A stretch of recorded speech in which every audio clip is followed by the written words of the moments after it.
Hello, everyone, and welcome to the Clockwork Cantina, episode 110, The Batman. I am one of your The hosts, Batman.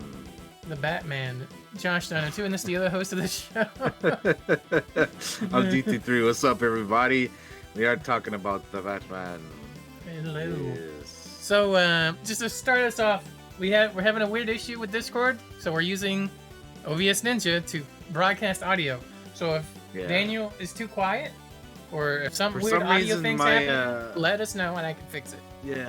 So Discord wasn't working for me today. So I don't know. I have to figure it out after today, or not after today, but you know what I mean. After stream today. So. But if you're in chat, let us know and let us know that everything's okay. Can you guys hear Daniel okay? I assume you can, because I see the bar moving when he talks. I see the bar moving when I talk. I think you can hear us both just fine. So if you're in the chat, just let us know that you can hear Daniel. He's loud enough. You hear us fine. All right, cool. Awesome. That's Great. Good. That's good. That's awesome. Good. Okay. I just have to remember to mute you over here when we go on breaks and stuff, so we don't have awkwardness. Yeah. Also, this is cool. Gives me a whole new way to learn something on the fly. Which is fine. Hey, you never know. You know, here's the thing. We'll go off on a little mini tangent here. You never know when. Oh, the music's still live. Fuck. Hang on. Let me kill the music. My bad, guys. My bad. My bad. I was doing so many other things I forgot to turn it off. Oh god, I can still hear it.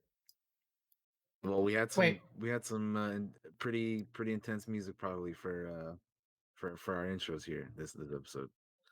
Why is the music? What can I still hear? What?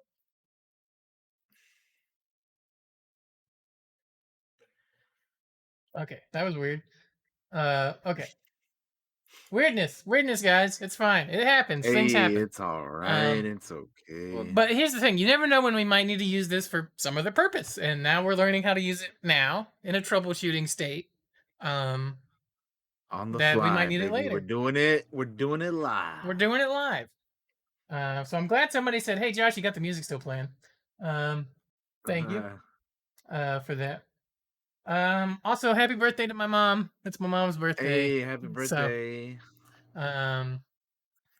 So happy birthday, Ma. I bought her dinner, and she went to go get it. So if I have to get up in the middle of this and grab my portion of said birthday dinner, I'm gonna do that because I want it hot. But yeah, we didn't have a show last week. That was because there's a lot of things been going on the past 2 weeks that are just insane. And last week's show was gonna be about Dying Light because we finished up our Dying Light, and I know we usually do about what we've been up to first, and we'll get to that. But let's take a few minutes, Daniel, if you're okay with this, to just talk about Dying Light for a minute before we get started. All right, so. Sure. So, you want to start off, or should I, or what do we want? How do you want to do this? I can start us off, and this bit's not going to go off very long because we do have stuff to get to today, and I know we want to talk about the Batman, but I wanted to give some thoughts on it. So, the Dying Light, the main game, I enjoyed the shit out of. I thought the characters were cool. I thought the setting was cool. I thought the story was great. The DLC, to me, is hot ass garbage. I did not like it really that much at all. The ending of the series, the ending that they put in this game, is so dumb to me. Like that's my first few thoughts. But what do you think, Daniel? What about you? I feel the same way, kind of. I enjoyed the base game itself a lot more than I did the DLC. I feel like I enjoy just like parkouring and grapple hooking my way across the map in the base game more than I did running around in the buggy in the DLC. Yeah. Like I just like sure it's cool to have the buggy and you can upgrade the parts and whatever. But like at that point, like why have a grapple hook and like like you lose the whole parkour aspect of the game if you're just gonna be running around in a buggy all over the damn map. And I feel like they made it too big. Like they opened it up way too much, which is why you needed the buggy. Like you have to travel like all the way from here to all the way over there, and yeah, and then just the story stuff with like the cult and all that shit got like really weird. And It's just weird. That final boss fight annoyed the shit out of me, dude. That was such a BS boss fight too. Oh my god. Yeah, So yeah, there's a lot I don't like about that DLC. I yeah, don't like how they I ended the series or the main character or any of that. Like the DLC was just booty. I just didn't it like it. just it makes me wonder like if you play, and so now we've played the first game with the DLC. Like how do they incorporate that into the second game? Because we know that the second game is out now. People have it's been out. People playing it. Do they continue that in any way, or is it just like here's the second game in the series, but we're doing new things, new characters, new location? Like how does that work? I have no I mean, clue. the answer is out there because, like I said, the game is out now, but like we haven't played it because we just finished the first one. So I know some of you out there already know the answer to that, but I'm just this is just me like saying out, thinking out loud, like what, like how do they go from that ending that we got, which is Crane turning and and dying, I guess. I looked up the other ending To for that, by the way, and Oh yeah, well, it what is was it? also ass. Yeah, you turn on a nuke and blow everybody up. Oh, in yourself. There is no win. Like you so die either no so matter either what. way, Crane dies. Okay, Yes, well, it's there's no win at all. One of them is you turn, which I'm fine with spoiling this for you at this point because you've probably watched all the streams. Um, you turn into a fucking zombie monster, and then you're out there. That is the lesser of two evils because the other one is you just murder everybody with a nuke. yeah, Like I didn't like how it ended, especially because the main game ends with like we could have a cure, yeah. So that's a Yeah, the thing. the ending to the base game is like significantly better. That Also, the whole base game is so much better than the DLC. It's I insane. think I think my food's here. So Daniel, if you want to go ahead and start about what you've been up to the past week, I will be right back. Yeah, go for it. And I'm listening. But yeah, that is our little recap on Dying Light. We both enjoyed the base game more than the DLC. But we played it at least, so we got to see how that was like and everything. But yeah, the following DLC, not the biggest fans of that, unfortunately. It didn't quite work for us as well as the base game. But again, we love the base game. But what I've been up to this past week, let me start you guys off. Like I said, we finally beat Dying Light. So we marked that off. Star Wars Galaxies is something that I been playing still. We'll continue to play. Star Wars The Old Republic, also, the two Star Wars MMOs that I got going on right now. Play a little bit of Halo Infinite, Apex Legends. Um, what else? Watched plenty of things. Watched some movies, watched some shows. Watched the Texas Chainsaw Massacre, the new one, the Netflix one. It was all right. I didn't hate it. I didn't love it. It was fine. It was a decent entry, or not entry. It was a decent addition to the franchise. That's what I was looking for. I watched Ozark season 4, at least the first part, all of it. That's out on what, on Netflix. Yeah, damn, I'm blanking out. So yeah, watch that. Yeah, right, Val. Damn the chainsaw. What's up with you guys having so many Texas or so many chainsaw massacres over in Texas, Val? What's going on with that? Yeah, but Ozark season 4, great. That show is amazing. I definitely recommend, if you've never seen Ozark, watch it. It's incredible. Uh, watch season 1 of Primal, the Gendy Tartakovsky animated show. The one that is made, yeah, the Gendy Tartakovsky, the dude who made um the Clone Wars, the micro series, which by the way I also watched that, or rewatched that rather, for the first time in a while. Still love it as always. Incredible. A lot of things that I love still in the micro series more than even the canon Clone Wars series. But yeah, so yeah, always gonna love the micro series. But anyway, so yeah, watch Primal. Like I said, the made by Gendy Tartakovsky, the guy who did the Clone Wars micro series, and also Samurai Jack. That was really cool too. I really enjoyed it. If you like that kind of style of animation and that kind of style of like storytelling and whatnot, you'll enjoy it. Because I sure did. Um, I watched. um, The Goonies, uh, and that was I feel like I would have maybe enjoyed that more if I had seen it. Look at that burger! Oh my god! Goodness gracious, that thing looks killer, dude. All right. uh, and I also watched the Photograph, which is a 2020 Look at this movie, the 2020 photograph. version. Look at this cheeseburger. Yeah. Sorry, guys. I know it's torture. Uh, so yeah, I watched that, and then I watched Ultraviolet, the 2006 movie. That movie is terrible. Let me tell you Terrible. guys. It's If you've never garbage. seen Ultraviolet 2006, it is a awful movie. Terrible movie. It has Mila Jovovich in it, and That she's seems to be great. her But MMO. Her MO. unfortunately, yeah, she seems to be in a lot of those stinkers.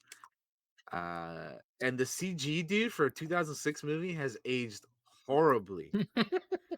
I'm not even sure if it was good at the time, but it is trash I going don't at think it looking was, at to it be now. honest with you. That movie, sheesh, man. Like, no disrespect to people that worked on it, but fuck, that movie's ass. Um, anyway, and then what else? Oh, new Netflix show, The Guardians of Justice. I watched that. It's that show's bad, but it was like, it's like the kind of bad where you want to keep watching, and you don't want like you can't stop because it's just like It's a car crash. You can't I look away. yeah, it's exactly. It's like I know this is bad. I know this is not good, but like I already started it. I gotta see this thing through, right? And it was only 7 episodes, so I was like, well, fuck it. Well, I got nothing to lose but time. And yeah, I mean, it was interesting because it's like clearly a rip off of like the Justice League, but Mm. yeah, it was something. And then so Josh and I both started watching the first episode of Deadwood. We watched that because eventually, at some point, we're gonna do an episode probably on Deadwood and talk about the whole series. I've never Yes. seen it. Josh has never seen it, but I've seen the first episode, and he has seen more of it now. And Yeah, I'll let him I'm get in to that season when 3. he gets to it. Oh well, there you go. I haven't even finished season 1 yet, so I got catching up to do. I got kind of hooked on it. I mean, I know that I will be too once I start watching it, but I just need to. I've been so busy, man. I need to like find some time to watch it. But anyway, and then a while back, I don't know if you guys remember, but we had started our Daniel Craig James Bond movie watch through. And we had seen Casino Royale and the Quantum of Solace. So now we finally got to watch Skyfall and Spectre, which for me, I had never seen Spectre, so it was my first time watching it, and I enjoyed it. I would say, like I'd already seen Skyfall, but for me, I would put Spectre after Skyfall and Casino Royale, but before Quantum of Solace. So I would probably go Skyfall, Casino Royale, Spectre, and then Quantum of Solace. And then we have one more movie to go, which is No Time to Die. Still haven't seen that one yet. Uh, Hopefully soon. But I'm excited because I've been really enjoying rewatching these and watching Spectre for the first time. So it's been fun. It's been a lot of fun. I enjoyed Spectre in several ways. I didn't think I would like the intro song to that one, but actually I think it fits kind of well, to be honest, Yeah. for that movie. And then I like the opening, scene in Mexico. That was pretty dope. And the Day of the Dead stuff, the other Dia de Muertos event at the beginning of that movie was pretty cool. And then yeah, it was cool seeing Christoph Waltz and all that. And then yeah, so I'm excited for No Time to Die because that's gonna be the wrap up of the Daniel Craig's Bond movie. So I'm looking forward to that for sure. Yeah. Anyway, so that's pretty much what I've been up to the past 2 weeks. But yeah, Mm. Josh, what Okay. have you been up to besides eating that burger? So I was eating that burger and having ketchup all over my face for a minute on stream. That was awesome. I'm glad somebody will have that clipped and gift within the week. Um, Star Wars Galaxies. I was playing a lot. I was working on getting my TIE Defender, right? I believe was the ship I was working on. Yeah, I get Defender. them mixed up because I'm getting a lot. And then I got it, and then I had nothing else I wanted to do, so I've kind of stopped playing in the last week. But mostly because I'm playing a different game that we'll get to in a minute. Oh yeah. Uh, uh, I watched Texas Chainsaw with Daniel and Bo, and that was a movie. I thought it was pretty good for what it was. Yeah. To be honest. Reacher. If you haven't seen Reacher on Amazon Prime, you should watch Reacher on Amazon Prime. It was really good, actually. I was surprised. Um, if you're a fan of those books or you've seen the Tom Cruise movies, you should probably go watch the series because I think the series is more loyal to the character. Like Mm. the guy that plays Jack Reacher in the series is huge, and everybody that watches the show knows him from something that I haven't seen. So I think he may have been in Friday Night Lights. I don't know what his name is. Anyway, check out Reacher. Big recommendation for me. If you haven't seen the Prime show, was really cool. And there's an eye gouge scene in like episode 2 that was fucking, oh my god, glorious. Um, Skyfall, we just talked about that, so nothing really needs to say. Spectre, saw that. Mm-hmm. Deadwood, I'm enjoying Deadwood. If you can't tell by the fact that I've watched 3 seasons in like 2 weeks. And I'm kind of dreading it ending because I actually really like the characters. I will say one thing about Deadwood, and we will get into this probably later on when we get Mm-hmm. to the actual show, but I do want to point it out. There are a lot of racial slurs in this show to the point that I am like uncomfortable watching it at times that they use it so much, to be honest. Like it's really uncomfortable for me to watch. Even as just a white ass dude, there's a lot of racial slurs used in this show that are just like, it Mm. bothers me. I can't help it. Yeah, I haven't gotten to that point yet, so I gotta see what Oh my god! Wait till you get we'll this. talk about it for sure though. Yeah, Wait till you get season 2. There's a scene that you're gonna be crawling up the wall for. I guarantee it. I remember you saying that there was a scene in the show that you were like General Grievous crawling up on all fours and Yeah, shit. Yeah, yeah. yeah. It's like We'll see. no. We'll see.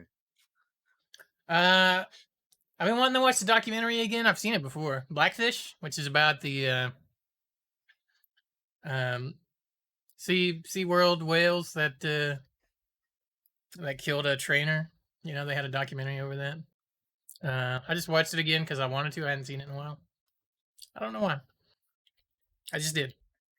I watched A League of Their Own for the first time. Never seen it.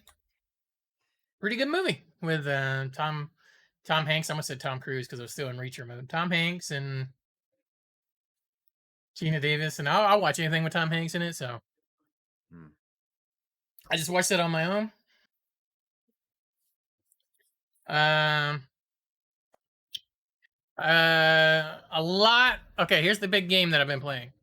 I'm sure a lot of you have too. But Elden Ring. I Yeah. bought Elden Ring. I bought it a few days after it come out, and I've watched some people try it out and give some thoughts on it. And I have currently, as of this recording, played for 47 and a half hours in Elden Ring Sheesh. since it came out. I am not Dang. I should say, this is my first Souls game. I never played Dark Souls, never played Demon Souls or any of those games. This thing's got its hooks in me, like things I've never had before. It's an awesome open world game. Yeah, there's moments where it's fucking hard, but like I never get frustrated. Like, well, that's not true. I get frustrated and I'll get angry, but it's like it doesn't last very long because I'm in there to get a fight. I'm in there to get a fight again, right? Like that first boss is a real bitch, real mean asshole. He's meant to be that way. And when I finally beat him, it was the most satisfying thing on earth. And I haven't really had a whole lot of trouble with bosses after that. Not like with him. I think I died on that first boss at least 100 times. Um, I if you've never played a Souls game, I'd say give this a shot. Like I know I saw somebody on Twitter be like, if you didn't like previous Souls games, you probably won't like this. I totally disagree with that. Like, because I feel like this just gives you so much freedom in what you want to do, how you want to do it, so many weapons, a cool world to explore. Yeah, it's hard, but like I don't think it's any harder than Fallen Order was, to be honest with you, at times. Mm.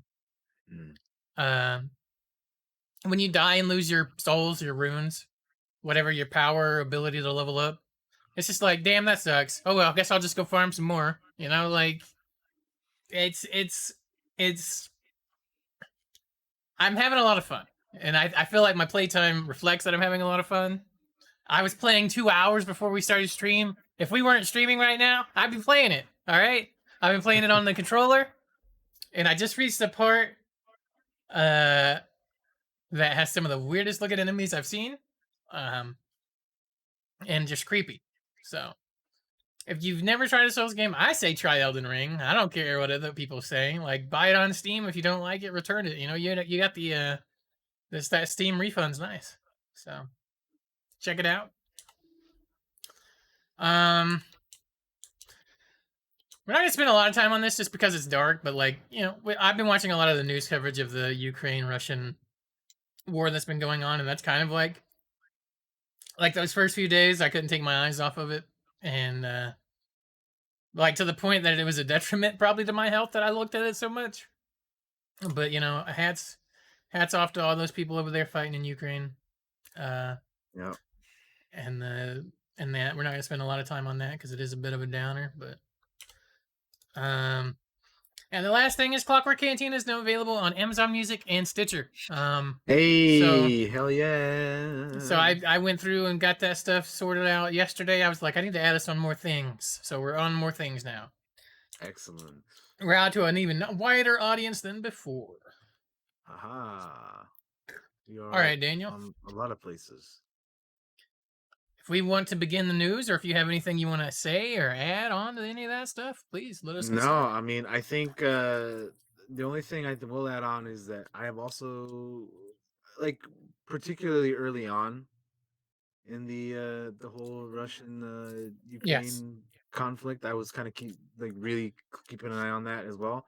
But over the past, like, I don't know, week or so, it's been kind of I just been so busy with it, so I haven't really been keeping up with it as much as I was in the past. And then Elden Ring, I originally I don't you, I said it before on this show that I was not interested in that game at all. But after now that it's come out and I've seen more people play it, I might try it out at some point. Who knows? Maybe, Yes, you should. I maybe. Yeah, honestly I feel probably like will. it would get you. I I really would do. I if I do get it, I'll stream it, of course. But we'll see. I threw up a graphic image, or that sounds wrong. Not a graphic image. I made up a graphic, like a picture, an image on Photoshop on my Twitter and on my Instagram. Well, it probably isn't on my Instagram anymore because I think it was just a story, but it's on Twitter. Talking or just talking about my next like 5 games or so and what I'm gonna be playing. So next up, starting tomorrow, I'm going to be playing Warhammer 40K Space Marine, the first one. So I'm Oh gonna be playing yeah. that because I remember when we watched the Game Awards a couple months back and they announced the Mm-hmm. second one. We were talking Yes. about that, and I didn't even. I mean, I didn't realize it until like I was looking through my Steam back. Back then we were talking about. I looked and I'm like, oh, I actually already own the first game, so I'm gonna be playing it tomorrow. I'm gonna be starting, and then after that, I got my next few other games after that. But yeah, so I may not be playing Elden Ring anytime soon, and then also like Lego Star Wars is coming out like next month, I think, or like very soon. So that I want to throw into the mix as well, in addition to all the other games I threw in that picture that graphic that I made. So yeah, that's all I want to throw in really quickly. But yeah, we can go ahead and then hop into the news if we're Yeah, let's ready do to it. roll. All right. So remember, this is like past 2 weeks. Some of this may not be as new as you know it was when I first added it in here, but first thing is, Call of Duty will be skipping 2023, and that is not the right link on that one. So That's not great. But it'll be skipping 2023, uh, which this is like pretty pretty big because they usually, as we all know, there's a Call of Duty every year. Um, and for them to be skipping next year, that's gonna, I think, create a big like, I don't know, a like an Avoid. open spot, right? Like a Yeah, void. weird. Yeah, yeah, exactly. Like You know, it's so probably so a that'll good thing if you think about it, because one, they're being bought by Microsoft, right? So that all that's going to be going on. The Activision Blizzard thing. Two, Battlefield did really bad, and I don't remember the last Call of Duty really being that good. Three, mm, they need to sometimes give franchises a break and come back and look at it with true. fresh eyes. So, you know, Also, the link should be updated, so if you want to click on that real quick. okay. But yeah, I agree. I feel like all of these franchises that do games like yearly, you know, Mm-hmm. they like Assassin's Creed, Call of Duty, like I even feel like even the sports games, like the ones that they come out with every year, they need to not come out every year. Like they need to, like, at the very least every other year. But I mean, like like for example, like I know this is a bit of a tangent here, but for sports games, I feel like they should come out with one every several years, and then because all you really need to do is, like, if you really want to have people, like, buy your thing every year, all you need to do, or what they should do, is just release like DLCs for like roster updates and all that, right? Yeah. At least that's what I feel. Like, do go about it that way instead of releasing a whole ass new game that literally changes nothing. But like, oh, here's, the new rosters, and here's, maybe a new game mode that people don't like. So like, if you do, like, I feel like sports games should go about it that way, like release a new one every several years instead of like every year. And then for like Call of Duty, like, I don't think we need one every year. Like, people play these games for a very long time, even though they come out every year. So I feel like, especially now that we're in the Warzone era, like, that's a game that people are, it's the battle royale, so people like playing battle royale. So that one, I feel like you could keep that one up for like a while. Like, when did the first one come out? Warzone, like 3 years ago, 4 years ago. I don't even know. How long ago has it been since that one? Let me look it up real quick. But I heard that the thing about Warzone also is that it's supposed to be coming out with like a second one. Oh, so Warzone was 2020, so it's been like 2 years. So okay, well, in addition to them pushing back their new Call of Duty till 2023, they are talking about uh, releasing a Warzone 2, um, a new free to play online title next year. But yeah, I don't know. I just feel like all these games that come out every year should not be doing that. Like, just I agree just with you. come out with a. I just it's just Franchise it's unnecessary, dude. Like, why? franchise fatigue is a real thing. It's in games, it's in movies, it's in television. If you do something to fucking death, it gets old really fast, especially if you do it without innovating at any time. Tell me what has Like, been that's innovated in the last few years of Call of Duty. Nothing uh, other than the battle royale stuff, which, let's be real, Warzone. Yeah, it's not even really that innovative. You just took PUBG and put it in Call of Duty. You know, like it's not. You don't need a fucking game every goddamn year. Take your time, do something new, give it a new shot. You know, like yeah, I know Call of Duty's your big cash cow, but my god, innovate a little bit. Try something different. Same with Battlefield. yeah. So with no game this year, it'll be the first time that they don't come out with a game every year since 2005. That's nuts, man. Crazy. But yeah, that's hopefully this will lead to good things. You know, like Assassin's Creed took that break the 1 year, right, from Yeah, before they came out with was it Origins. They had a break, and then they took another one like in between. What was it, the it was like a Odyssey completely and Valhalla? Some it was like a completely new game. It changed completely when it came out with the new one. Like, yeah, also, I will be right back, but keep talking. I can hear you. yeah. So yeah, we'll see what they change from this latest game. You know, which I to be honest, I forgot it was even called Vanguard. Like I didn't even know what the hell the new Call of Duty was or the newest one. So yeah, we'll see what happens from Vanguard till 2023 release. Hopefully they do something to shake things up because you know that was not really going a whole lot. But we're gonna be moving on from that, and we're gonna be talking about the PlayStation Plus games of the month for this year, or for this month. Jesus, which include um, Ghost Runner, Ghost of Tsushima Legends, and more. Um, so let's talk about that. So the full lineup for March of this year is starting for PS4. We have Ark Survival Evolved, Team Sonic Racing for the PS4, and then for the PS5 or PS4 and PS5, you have Ghost of Tsushima Legends, and then solely for the PS5, you have Ghost Runner. So that's it's not bad. It's not a bad if you don't have any of those games, those are all There's some good solid pretty picks in there. solid games. Yeah, it's a solid month of PlayStation Plus, to be honest. If you don't have any of that, so I would Ghost Runner's a lot of recommend fun. you guys picking those up if you haven't. But that is those are the games of the month for PlayStation Plus. Moving on from that, BioWare says that Dragon Age 4 is in the middle of production, of full production.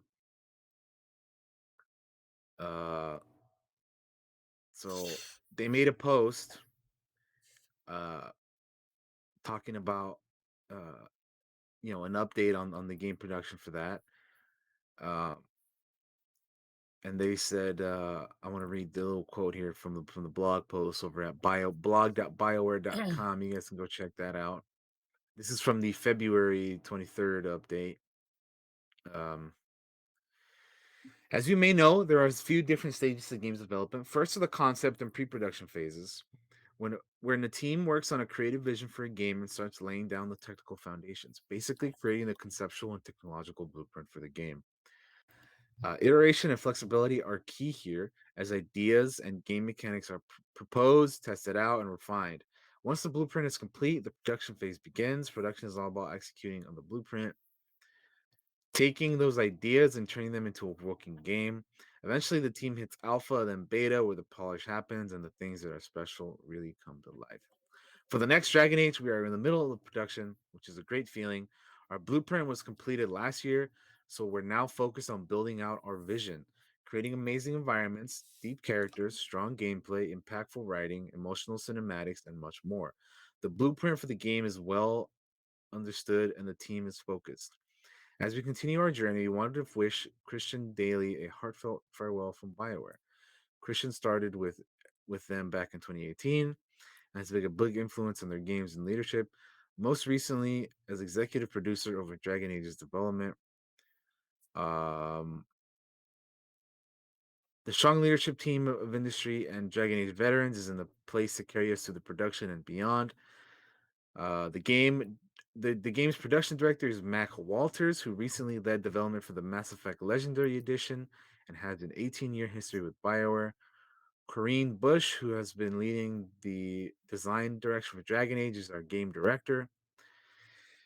She has a wealth of experience, including 15 years at EA and a passion for the franchise. Benoit Hole is the director of product development, as he brings an in-depth understanding of the franchise, as he has worked on every single Dragon Age game, starting over 16 years ago on Dragon Age Origins. Uh, Later this year, you'll start to hear more from Dragon Age team in the form of blogs and social content. As we move through development, we'll also be in regular communication with players who sit on our community council.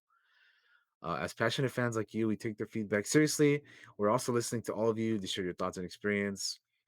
Uh, they mentioned a little bit about the Old Republic's 10-year anniversary, legacy of the legacy of the Sith expansion. Okay, they also talk about working on the next Mass Effect, led by Mike Gamble.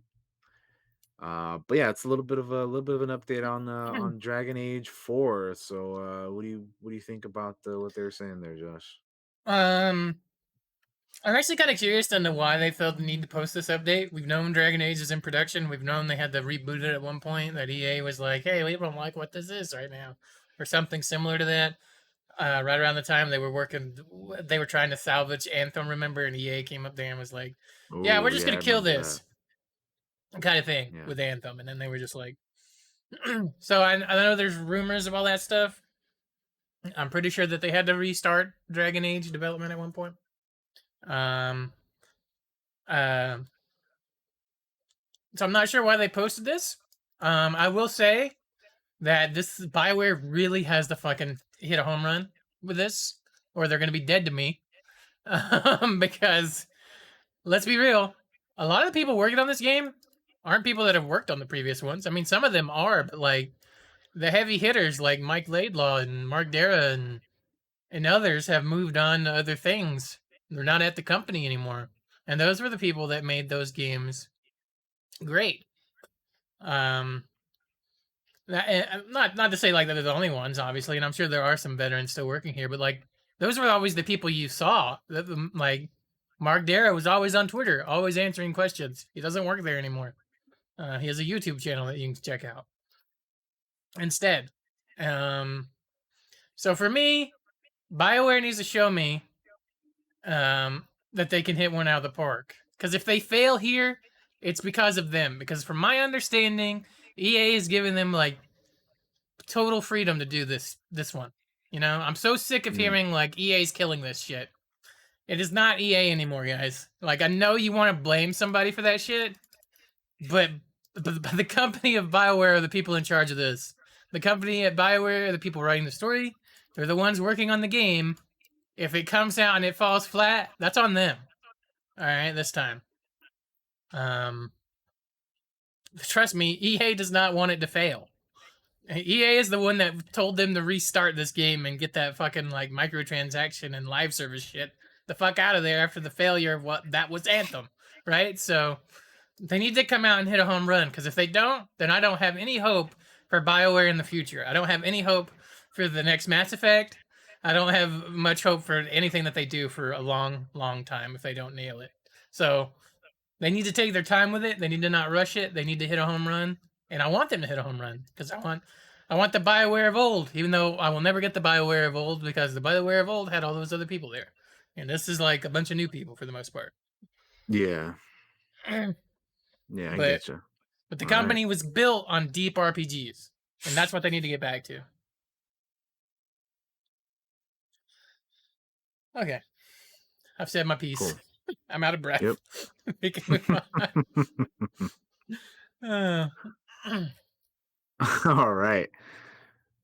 So, moving on from that, uh, let's talk about something that I haven't seen yet, but it's the Pokemon Scarlet and Pokemon Violet announcement trailer. I haven't Oh, seen that's this. right. This is announced on the 27th of February, which is like a week ago. Yeah, little over a week ago. But I haven't seen this yet, so you're gonna get my live reaction here. Um, and yeah, we're gonna check out the new generation of Pokemans. The only thing that I've seen is the three new starters because they released images of that. But let's check this out. 3, 2, 1, let's get it. I've already seen this, just so everybody knows.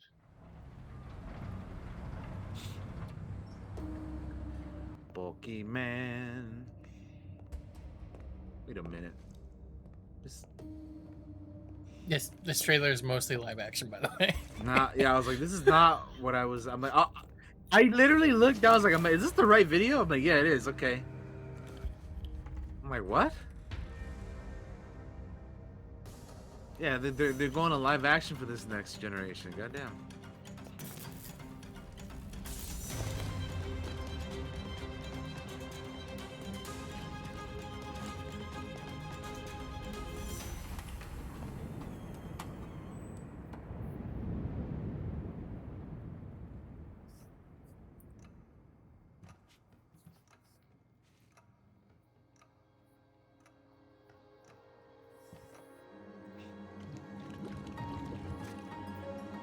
Oh hell no! This is Phasmophobia Pokemon. Right. The Pokemon ghosts are gonna hunt you down.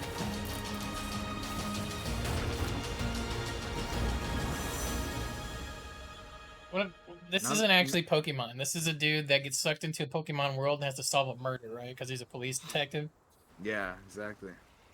And this is just an actual. This is just a horror game for Pokemon now. Yeah. Horror, mystery, thriller.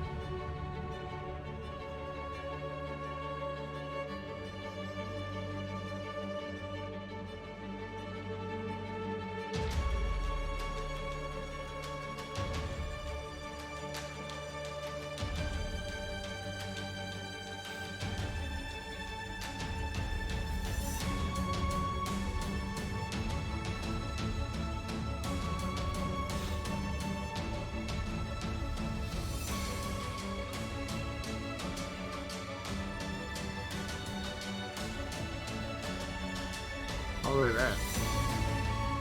Nice looking house. Nice location.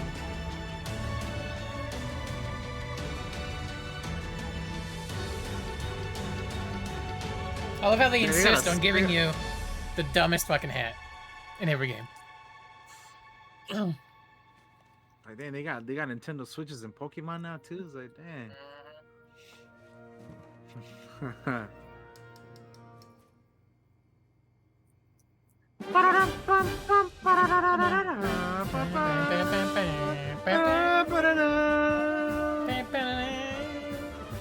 Look at that. Look at Quaxley with that pompadour, man. Scarlet and Violet. You know which one I'm getting? Yep. Violet.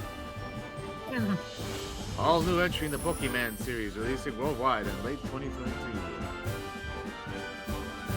You know what's funny is before these games were announced, I was like, "Oh, cool! They released Arceus. Now we don't need this game proves." We're getting 3 now.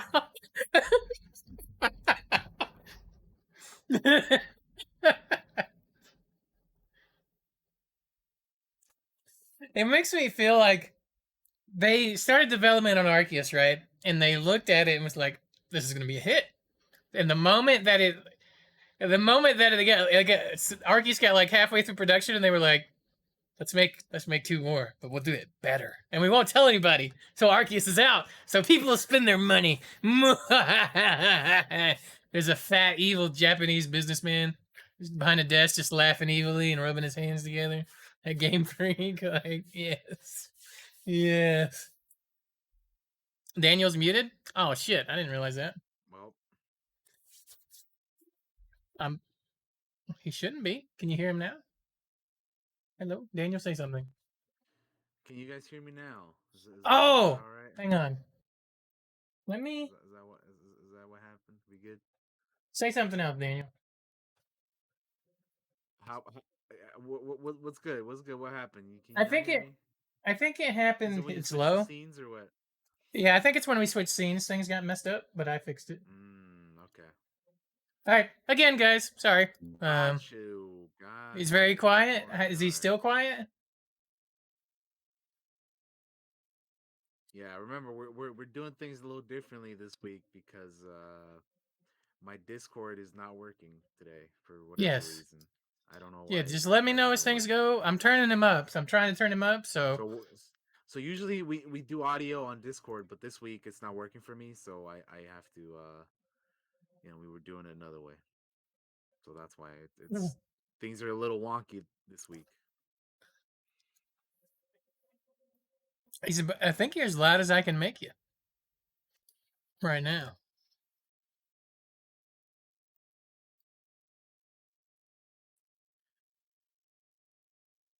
Let's continue on with the show. We'll just I'll try to fix it as I can, but this is about as good as it's gonna get uh today, All guys. I'm right. sorry.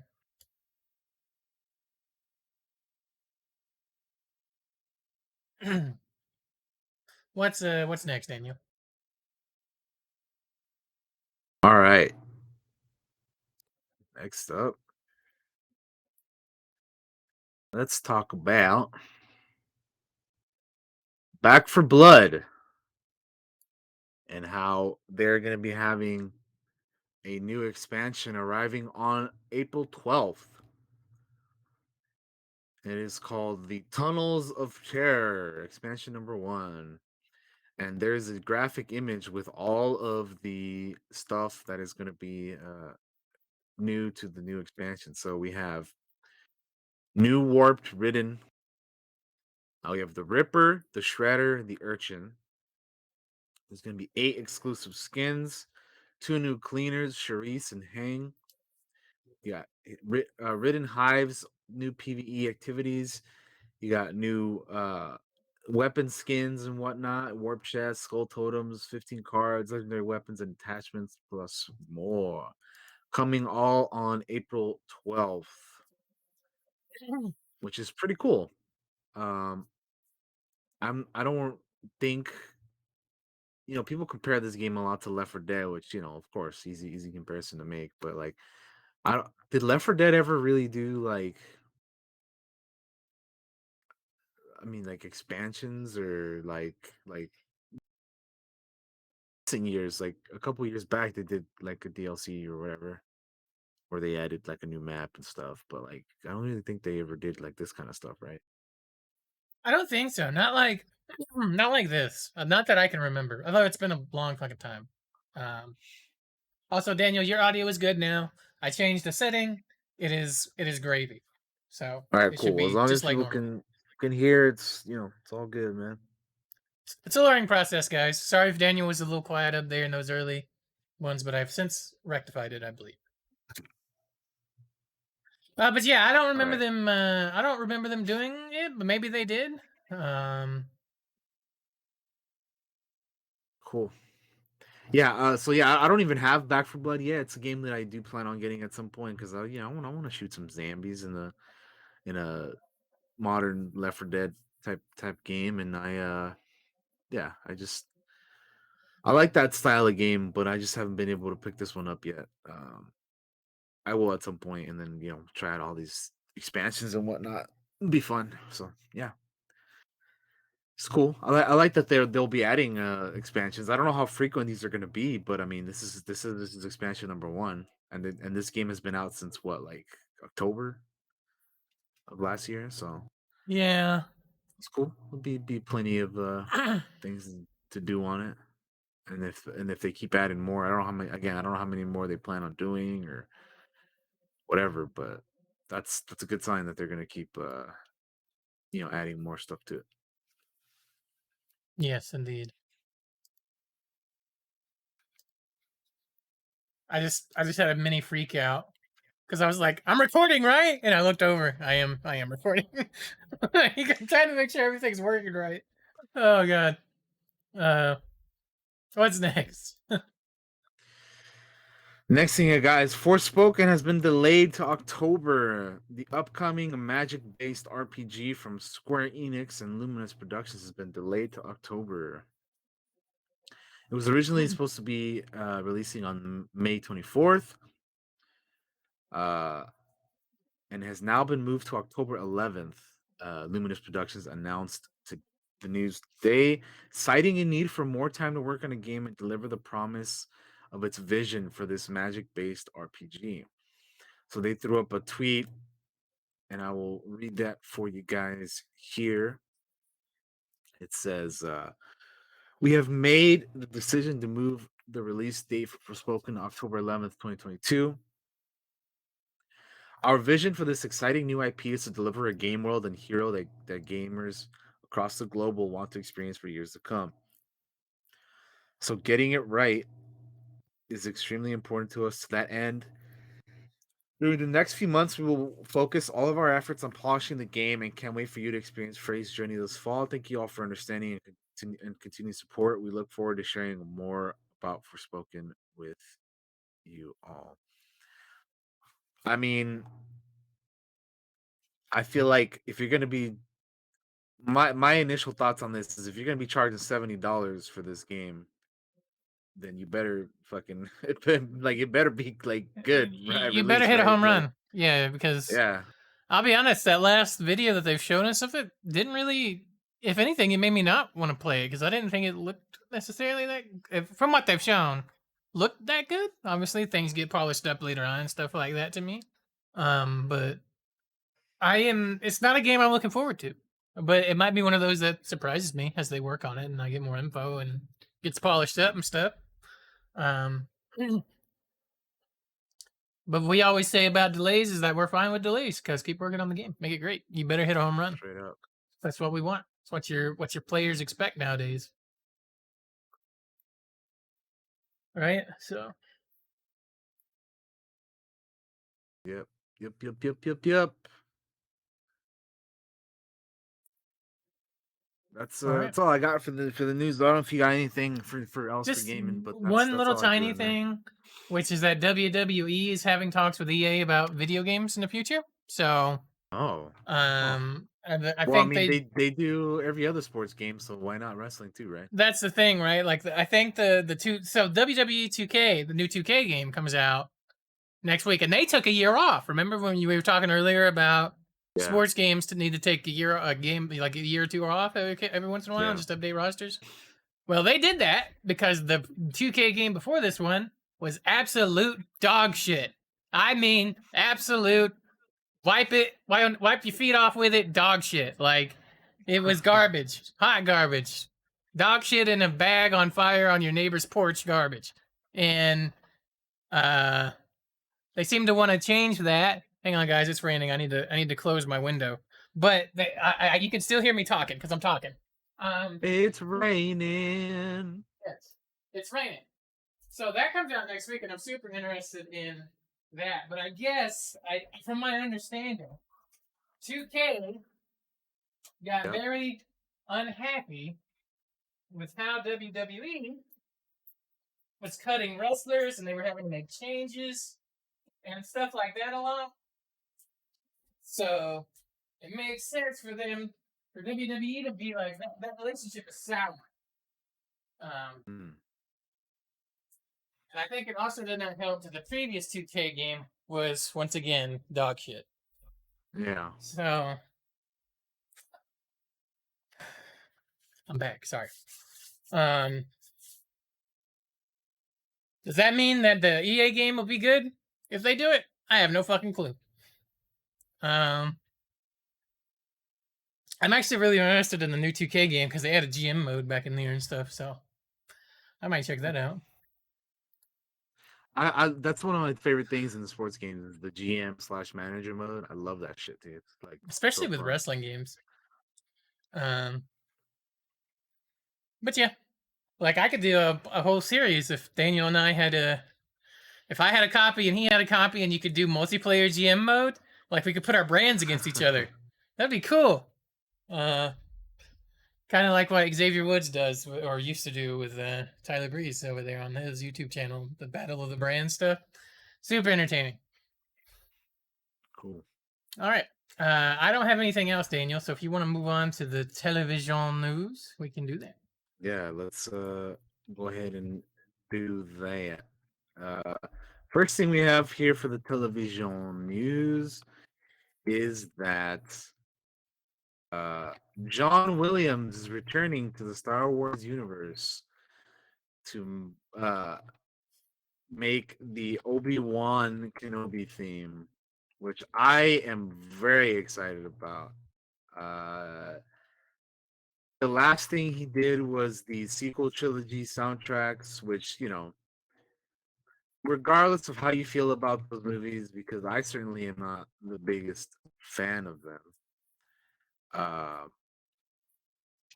the soundtracks are incredible still. Like, I don't give a shit what anybody says. The music is amazing still.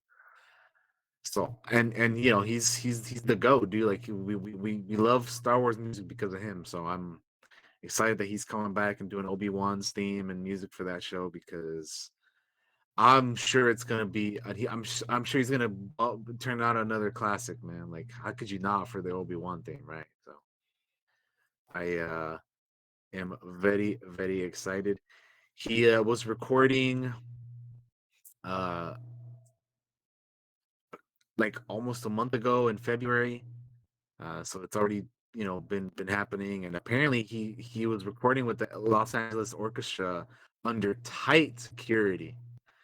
So they had that shit locked down. Uh, but he was doing the thing, and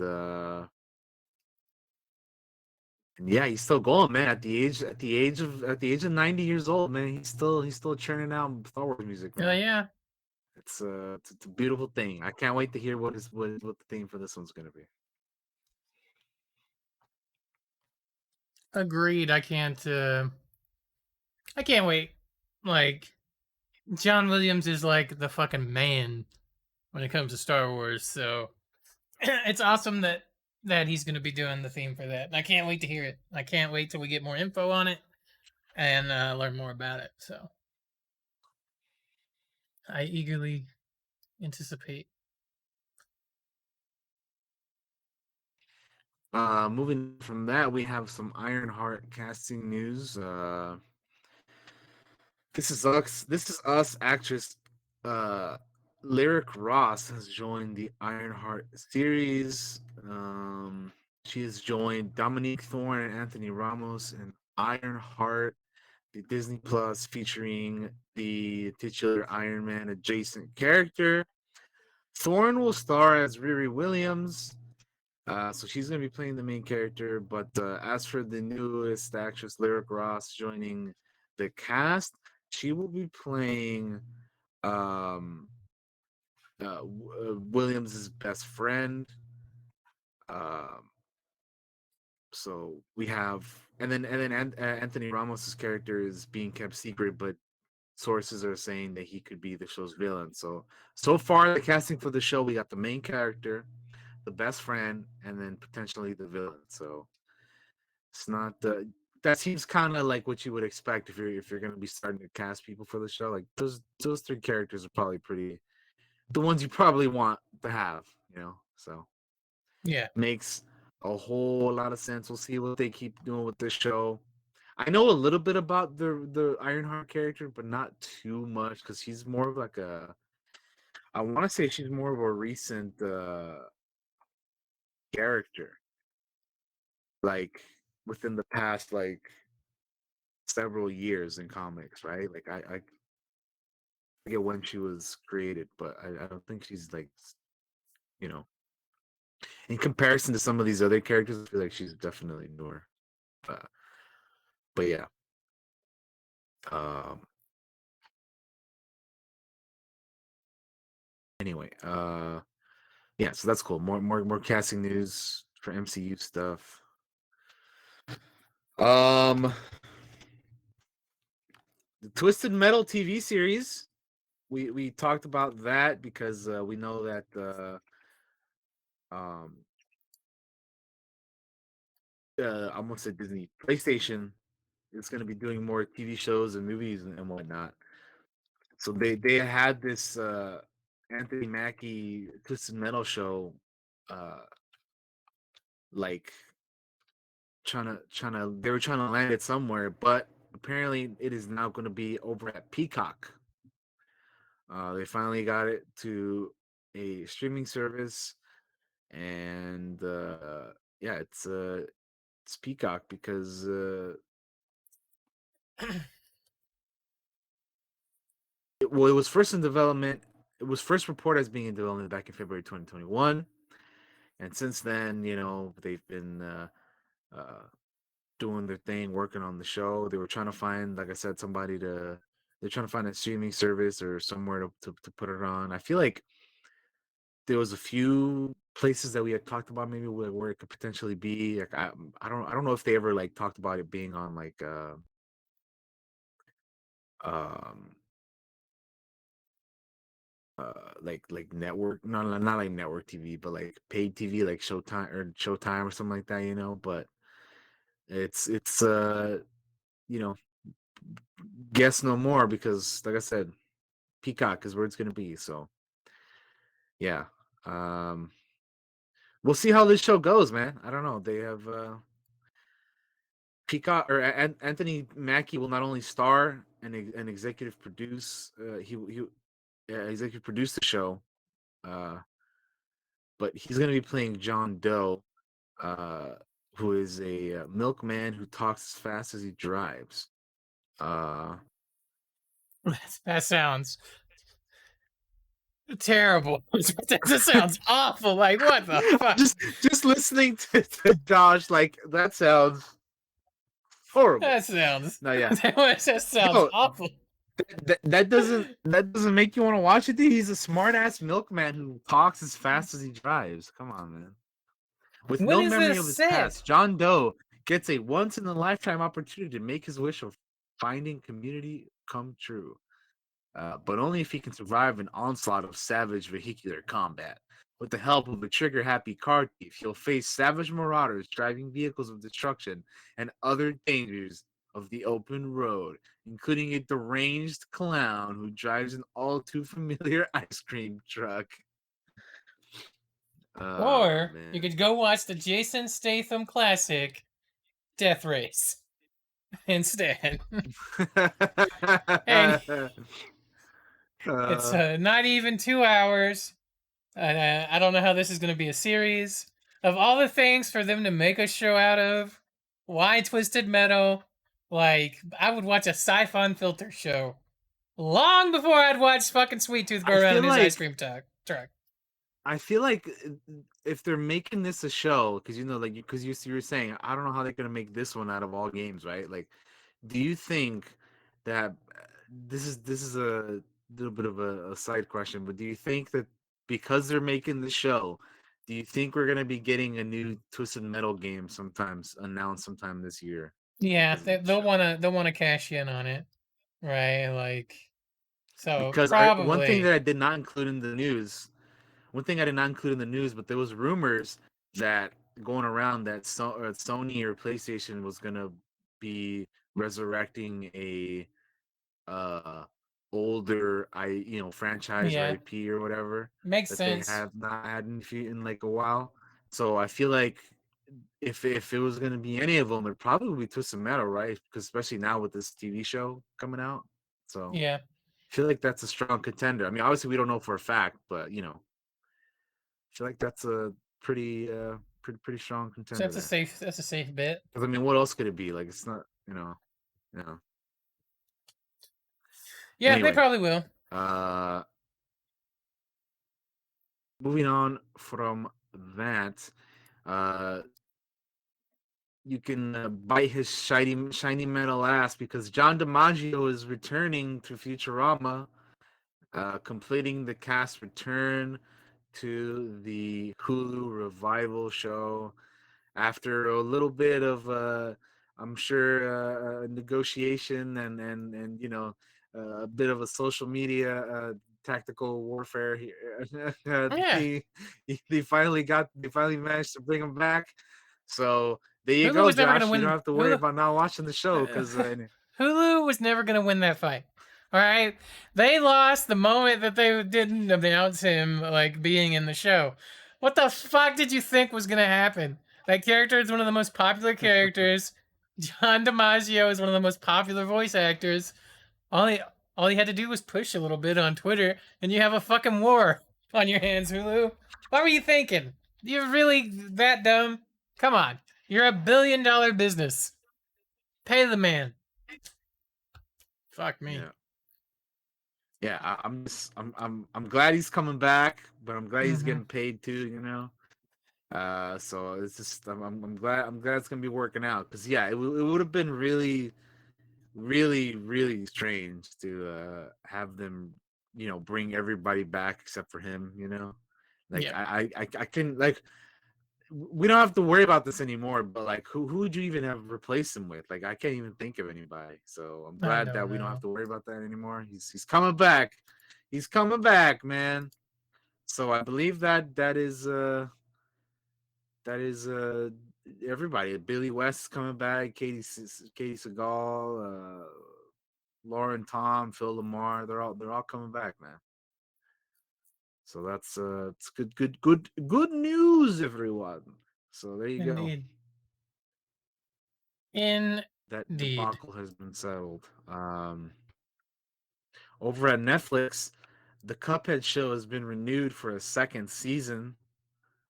And not only that, but like it's coming out pretty soon. It's coming out this summer, which is crazy considering that season one only came out like a few weeks ago, or like sometime last month. Like I still haven't it's checked it out yet. this is nuts. They're like, oh, here we're gonna be. We're announcing a second season, but not only that, it's coming out in the summertime. Um, yeah, it's pretty good. I enjoyed season one. Like I said, it's if you like golden age, like classical, classic, like cartoons of that era, I think you'll have fun with the show, even if you're not like huge in the Cuphead or you're not into the game or anything. I think if you still like cartoons of that era, you'll enjoy this show because it's fun in that way. And also, they're really short. They're like 15 minutes or less each episode, and there's only like 12 episodes, so it's not bad. It's definitely easy to binge. What else we got? Oh, we have some news about the Batman's spin-off show. So according to Matt Reeves, the Batman TV series changed from Gotham PD because it was originally supposed to be the Gotham, PD spin-off, but it changed to Arkham after creative differences. So he confirmed on a podcast interview that the series was first announced in July 2020 with the Batman filmmaker Matt Reeves and the Boardwalk Empire creator Terrence Winter. Winter exited the project in November 2020 and was replaced by Joe Barton in January 2021. Rumors of creative differences circulated around Winter's exit, and Reeves now confirmed HBO Max did not see eye to eye on the original plan for the show. And he said, one thing we're not doing that I was going to do, or one thing that we're not doing that I was going to do. So there's the Gotham Police show, which that one thing is actually put on hold. We're not really doing that. He said that the original plan for the Gotham PD series was to take inspiration from Sidney Lumet's Prince of the City and center the show on a corrupt Gotham cop. The series was set 1 year before the Batman, as the Gotham police force must reckon with the emergence of Batman and its own corruption. It wasn't going to be a Batman story. It was going to be about this corrupt cop. It was going to be about how the worst gang in Gotham were the GCPD. And the cop was going to come across paths, and he would have touched paths with Gordon, it would have been someone to measure him against, but it would have been the battle for the cop's soul. He said the idea was super cool, but they did not like the idea. They all wanted to center on a show on a character who was more, I get it, alluding to the studio's desire. Center the show on a less corrupted protagonist. So I was like, okay, so maybe someday we'll do that show.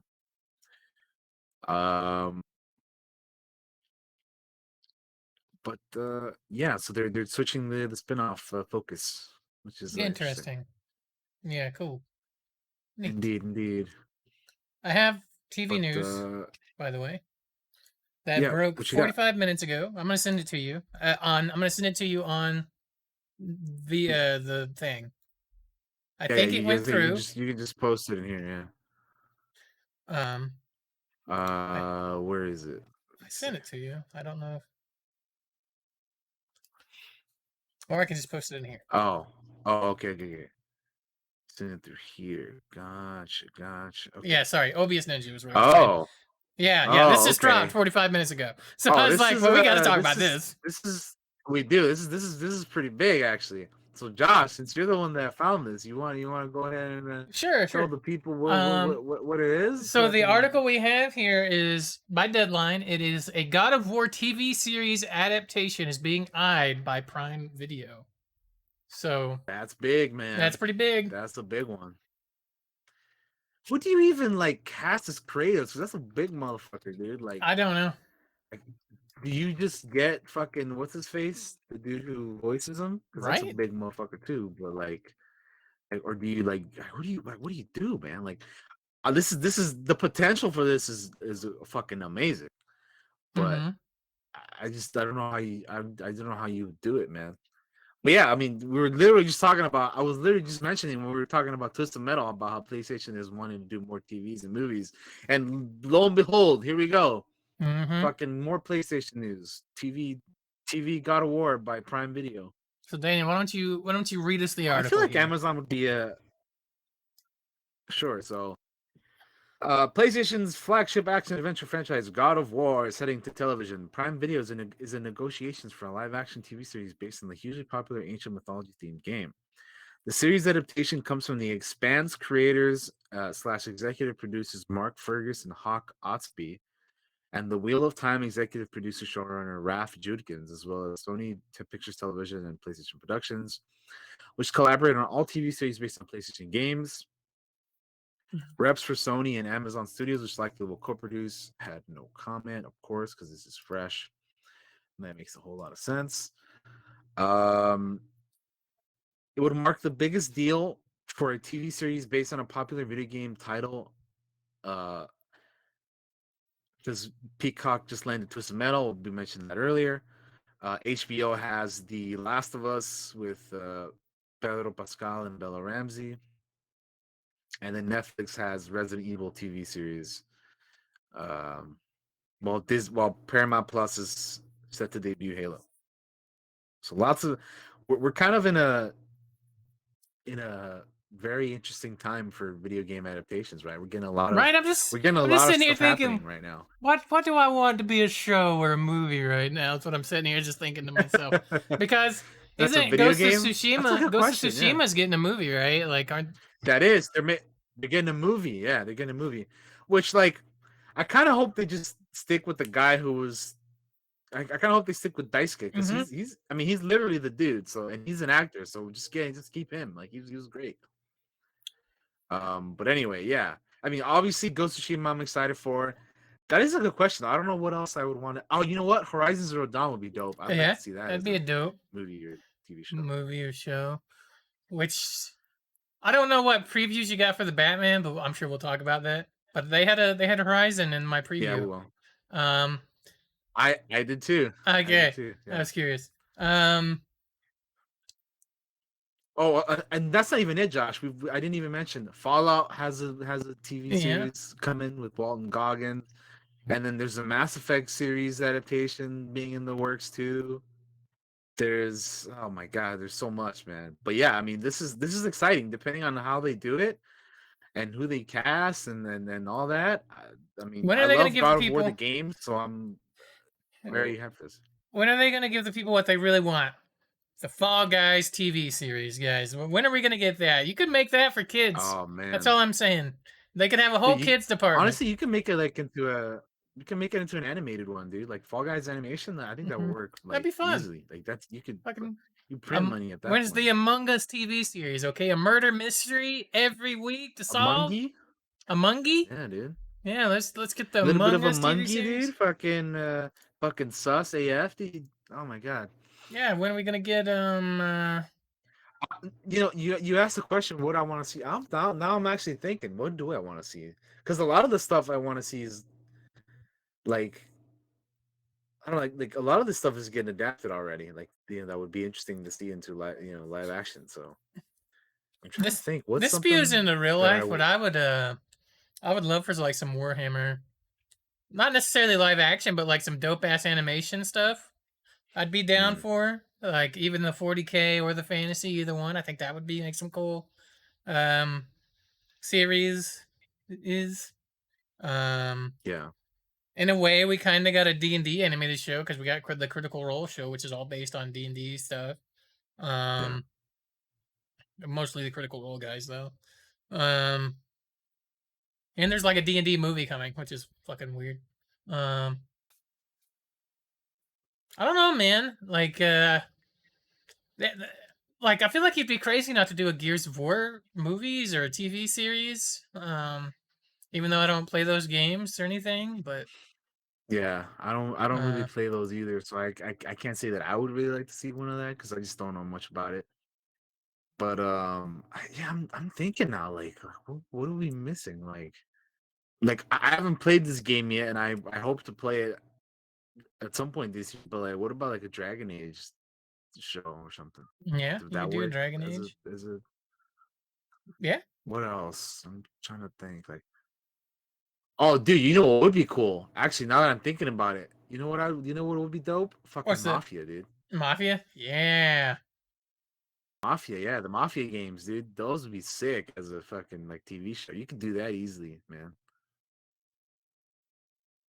Um, fucking the Saboteur would be dope too, man. That's a show that I love, or a game that I Oh love, man, man. you Not you a lot of shoot that people in play black that and one. white That's a too, and then you add in great the one. color. That'd be fucking dope. You know, I've Yeah, never played that game, but I would love yeah, to yeah, yeah. at some point. It's great, dude. I think it's underrated. The Saboteur is fucking awesome, man. But yeah, we could do a fucking whole Yeah, we ass could. like show on stuff we want to see. So we'll move on from We'll move that. on, but that's cool. It's cool that that Uh, broke and we could talk about it. Uh, yeah, exactly, all exactly. right. What else do we got, Daniel? What are we We doing? gonna head on over to the movie news, Movie news. because we have some more things here. Like, for example, Craven the Hunter has Mm. cast their chameleon uh, in the movie. Fred Heshinger has been cast as a chameleon in the new in this Craven the Hunter movie. Um,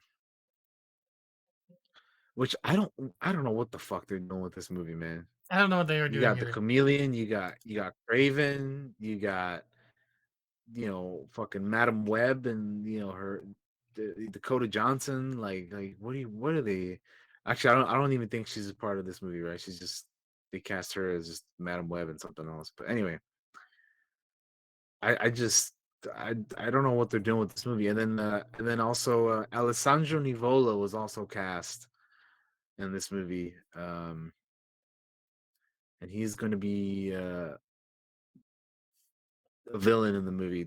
It's unknown what his character is, but they just say he's a villain. So yeah, okay, uh, cool. But yeah, I don't know how to. Yeah, I don't know, man. This movie is just an odd one. Like, I'm not sure what they're really wanting to accomplish with this one, but they got the IP. They need to make movies, or they lose it, right? So whatever. It Yeah, is what I it don't is, understand. Sony man. does some weird shit with their franchise that they are in control of that I wish they was not in control of at times. Um, we'll see. I guess. Oh, and I forgot another casting one is that Ariana DeBose is going to be playing Calypso as well. So again, you got Calypso, Chameleon, Craven. Like, what is going on in this movie? I don't know. I do not know. But Calypso is a voodoo priestess who utilizes magic potions. Uh, and besides being an adversary of Spider-Man, she is also the occasional partner and lover of Craven. Okay. I don't know what to think of this movie. Yeah, I I don't know what to say. I have no faith in moving it. on to other moving on to other Marvel news. We have some Blade casting news. Oh, This here is we like go. MCU stuff here. So Marvel's Blade has added Aaron Pierre uh, to its cast. Uh, Character details are being secret, but he's joined the film, and it's not the first time this guy has done superhero stuff. He was in Sci-Fi's Krypton show, which I actually watched and I thought was pretty decent. I don't know if you ever watched that one or I not, but didn't. I actually forgot it was a I thought it show. was I thought it was decent for what it was. I watched it like years ago, like a few years back, but it wasn't that bad. Um, at least I thought. But yeah, no. So he's gonna be in this again. Don't know who he's gonna be, but hey, man, Blade is the thing that's happening, and we just got news for it. So there you go. Cool. Uh, more Oppenheimer news because that movie is continuing to just add and add and add to this cast. So we now have Alden Ehrenreich, David Krumholtz, and David Dastmalchian all joining Oppenheimer. So Christopher Nolan's movie is getting stacked on talent. I don't know how they keep getting all these people. Like, how do you, I don't know how long this movie is going to be, but how do you have like screen time for all these people? I don't know. I don't understand. I have no clue. I'm super interested in the movie just because there's so many Crazy people in stacked it. cast. Man. Yeah, it's nuts. Yeah. I'll tell you one thing though, I'm excited, man. Like this movie is, if we're just going based off of cast, which isn't always the best indicator, because there's been some movies in the past that have had crazy casts, but they're dog shit, right? But Yep. I mean, but this is a Nolan movie, and he's building up a pretty solid group here, so I feel like we'll be in decent hands. I still haven't seen Tenet. I need to watch that at some point. I gotta check it out, but this one is stacking up pretty good. So yeah, I'm excited. I'm excited for the potential. At least is great. So we shall see. What else we got? Oh, Disney sets the Haunted Mansion release date for 2023. So this new Disney Haunted Mansion movie, not to be confused with the Eddie Murphy one from 20 years ago, is gonna have Rosario Dawson, Lakeith Stanfield, Tiffany Haddish, Owen Wilson, and Danny DeVito. What a cast we got there. And it will be from Dear White People creator Justin Simeon.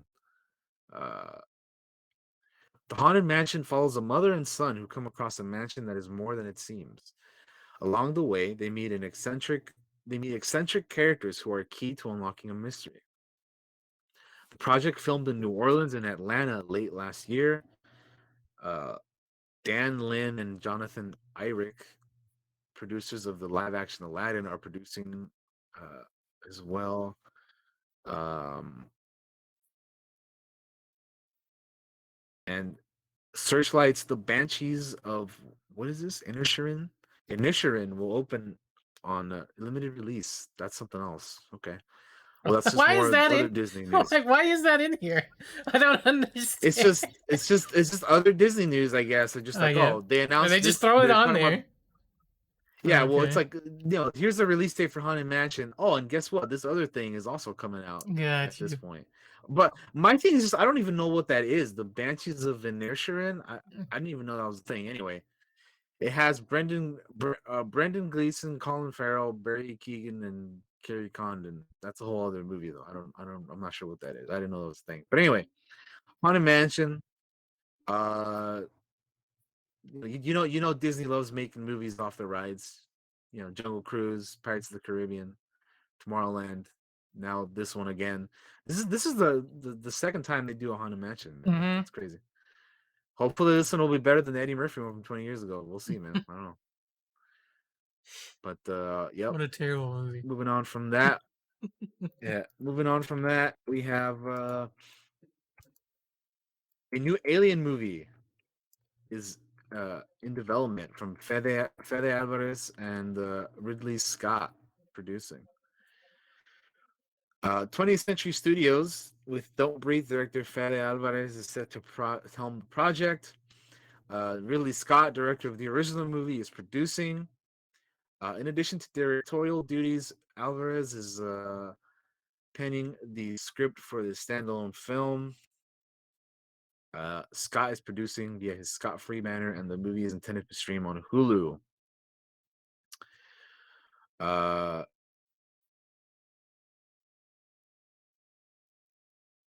that's not the only thing Hulu is doing though, because they have a new Predator prequel film called Prey set to release this summer, and then a new Alien series is also in the works from Noah Hawley at FX. and Ridley Scott is also in talks to executive produce that. So I actually haven't seen Don't Breathe or Don't Breathe 2, I haven't either. but I hear they're I good. gotta check that out.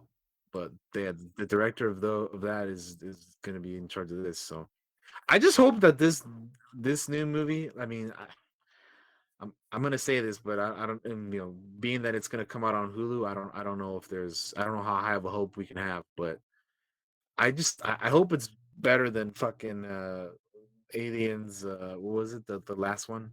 Alien. I forget the name because of how much I didn't like it. I don't remember. Uh, Requiem? Is it that one? Alien Or was that Alien something else? Covenant. Covenant. That's it. No, Requiem What was am I thinking? was Requiem. Requiem was AVP. AVP was Oh, that that's one. right. That's right. And it was Predator Requiem. But Alien Covenant, I did not like that movie. That movie was shit, dude. I preferred Prometheus so much more than Covenant. I actually like Prometheus, and I know a lot of people feel, some kind of way about it, but Covenant was just trash, dude. I did not like that movie. Um, but yeah, yeah, I don't know. We'll see. These Alien and Predator movies in recent years have just not been great. Out of all So those projects, I the like the FX franchise, but series is the one I'm hopefully interested in they the most. do something You know? interesting. Huh. All right. Interesting. Yeah. Well, that's our news for the week, man. Unless you got anything else to end off the news for this week, that's all I got. No, that is it, guys. We are gonna take a break. I need to get up and go potty and stuff. And I'll put the music on. I'll run some ads. And then when we come back, we'll get into our Batman discussion, the Batman discussion that we'll be having on the Bum, show. bum, bum, bum, bum, I bum, can't wait to talk about it. bum, bum, bum. We'll see you guys in a few minutes. Yep. Hold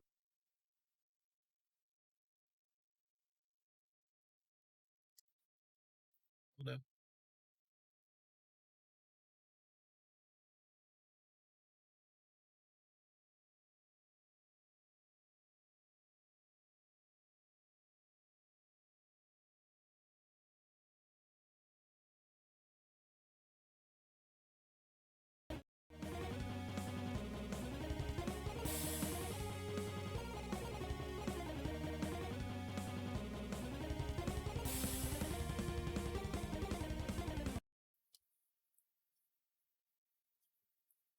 Hello, everyone. We are back. You should be able to hear us, I think. Bum, bum, Yes. bum, bum, It's time for the bum, Batman. bum, bum, bum. Let me throw up some text here. Are we gonna? I guess we'll talk spoilers. Throw it Yes. up on the screen for the people. Yeah, for sure. The Definitely. Batman. There's some stuff I want to talk about. Spoilers. Let's do it. Let me throw that up there. The Batman. Boop. The Batman. They're saying that I'm echoing. Daniel's echoing. Hang on. Let me have a look. See here.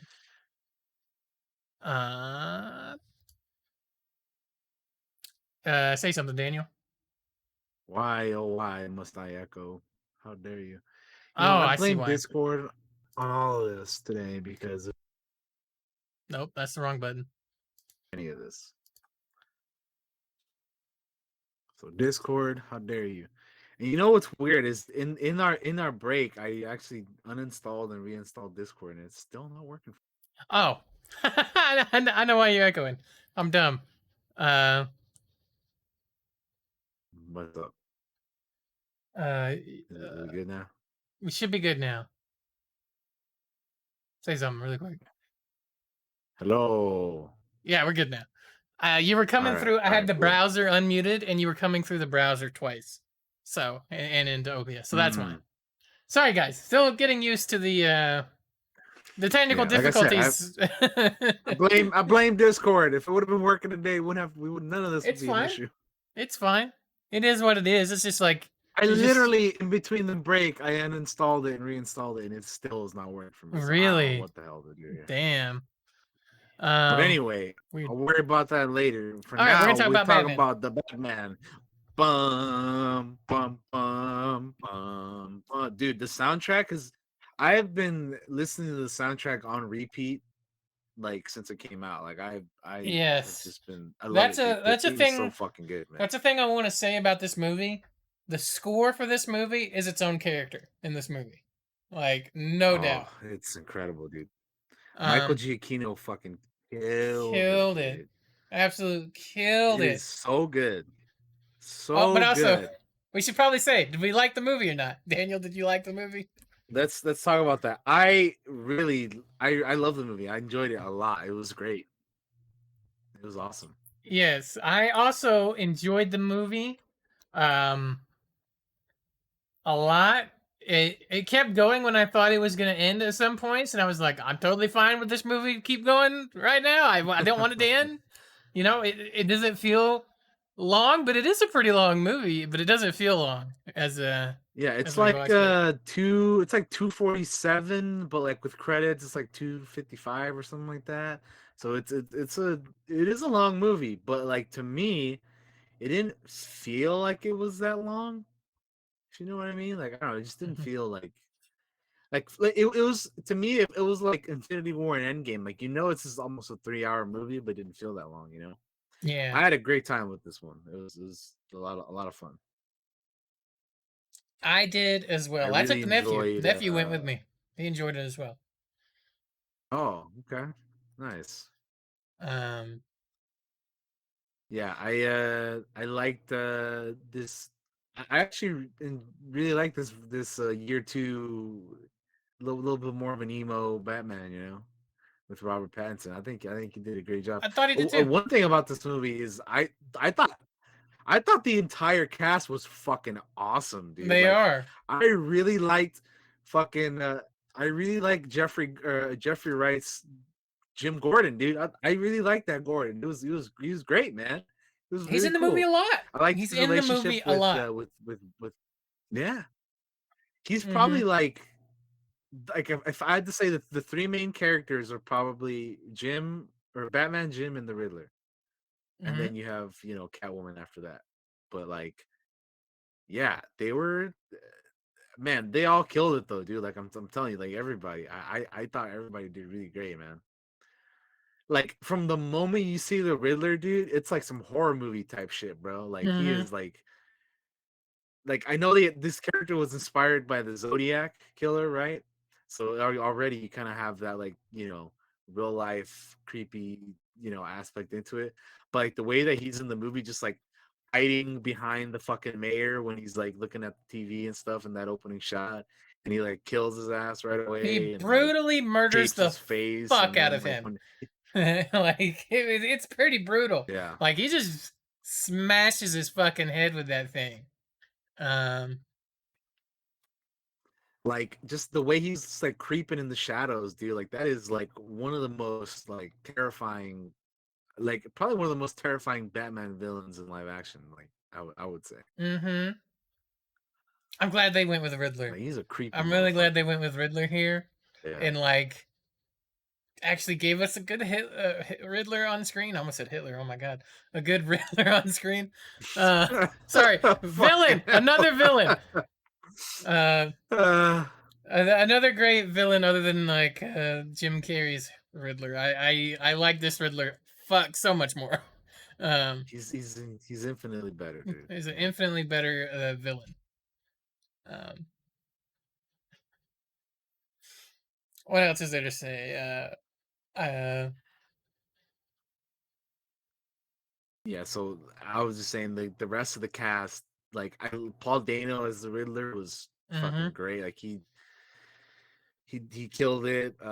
Zoe Kravitz, I loved as Catwoman, and Same. Selena, she's really really good. Robert Pattinson as Bruce, and How do you yeah, feel how'd you about him feel being about Batman? like he was That's he, what I he was was gonna ask you. I thought I thought he was a yeah, I thought he was a good Batman, but how'd you feel about his Bruce? Because I mean, I like both. Like I thought they were, I like both. interesting. He's definitely more of an emo, like I said, more of Mm-hmm. an emo Bruce slash well, an emo, more of an emo Bruce, but like his Batman was really cool because I liked how this Batman is more of a like he's more of a detective, dude. Like we actually got to see him I like there's a scene where like they're like looking at evidence and shit, and he like looks at the floor and he sees like a spot of blood, and the lady starts like taking pictures of it, whatever. After she Yeah. notices that he's seen it, so I'm like, yo, this Batman is actually like he's solving riddles. He's like fucking spotting things. He's being a detective, dude, which is DC Detective Comics. Like, let's go, come on. One of That was the really cool, dude. I love that. I Yeah, wish no, more I love it Batman too. were like that, dude. One of the things I want to say before we get much further is I'm really glad that we watched the Maltese Falcon like before this came out because it's so Mm, interesting. The opening of this movie when we see uh Pattinson's Batman, we don't even see him to begin with. He's reading or saying a little monologue at the opening of the movie, and yeah. instantly neo noir.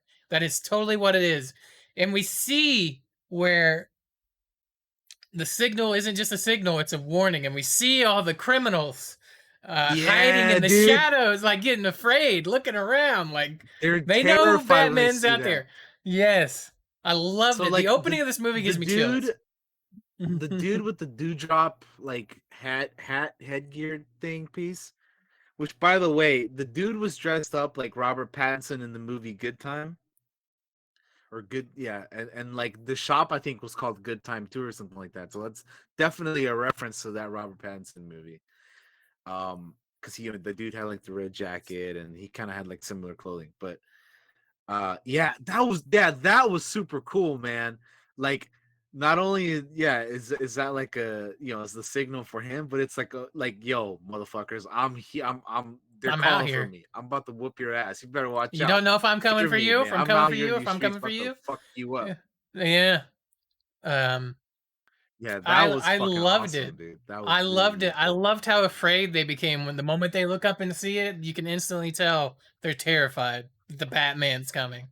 Yeah. Um, I thought that was such a great and smart introduction to It Batman. was it was such a great introduction, man. It was so fucking great. Also, this movie's fucking.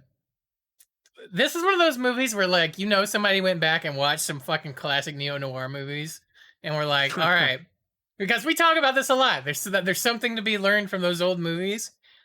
Yeah. Fucking Matt Reeves definitely learned some things from some old movies for this shit because I definitely see a lot of the Maltese Falcon in here at times. A lot of the tropes and stuff like that you get in neo noir movies, like in this movie. And goddamn, did I love it! I'm so glad we watched the Maltese Falcon before, and like it put all that stuff in my mind as I watched the film. Yeah. Um, but yeah, I loved the opening. Uh, Yeah, it was that opening was so fucking cool, man. I really enjoyed it as well. That was just I just love the whole setup of this version of Batman, that we mm-hmm. got at the beginning there. It was pretty He's pretty like reading the fucking cool. monologue and see all the scared criminals, and then the fucking score comes in, and you see him just Oh, walking out of the shadows. Oh, it's so good. It's and he's so like, good. you know, about to beat the shit out of those group of dudes right at the beginning, Mm-hmm. which that was like I was kind of when I saw it, I was like, oh, I'm glad this is like right at the beginning of the movie because it was in the trailers. Remember, like Mm-hmm. that was like the big thing where it's like the Batman just beats the dog shit out of that one guy, right? And that was like right at the beginning of the movie. I was like, hell, fucking yeah, dude, this is awesome. Like we still got way more cool shit to come if this is already here. So yeah, I really, really like this the way they set up this Batman, and like it was cool like seeing him like oh dude, fucking seeing him like after that happens, and then like when we go to the Batcave for the first time, Mm-hmm. like he's driving through and then we were listening to Nirvana and shit in the background, and like homie's on his motorcycle heading to the Batcave, and you hear or you get to see like this version of Gotham, right? Like I thought this version of Gotham was like super like grimy and uh like it's just like different like from other like for the Dark Knight trilogy, like I feel like it's cool in that one too, but like That one, it's like, oh, here's Chicago, But like in Mhm. this one, you're like, oh man, look at this dirty ass, fucking nasty ass, grimy fucking Gotham we got here, man. So I really like the way that they went about Gotham in this one. Gotham I don't know. Gotham in this movie feels like the city feels like an actual character, right? Like Batman actually cares about. Like, no offense, it never really felt that way to me necessarily in the Dark Knight movies. It was always about Batman fighting the villains more than Batman fighting for Mm, Gotham. This is for like Gotham, man. Batman fighting for Gotham in this movie. I feel like, um, Yeah. even though it's nasty, grimy, he's trying to fucking inspire, trying to fucking make it better. Like, and by the end of the movie, he has inspired. Like a lot Yeah, of I was gonna people, say, like, yeah. the end of the movie is like very, very much like an indication of that. Yeah. Mm-hmm. I mean, shit, the Uh, shot just to like move up a bit in the movie. The scene after he fights, all the Riddler dudes, and like, the water has flooded the arena or whatever, right?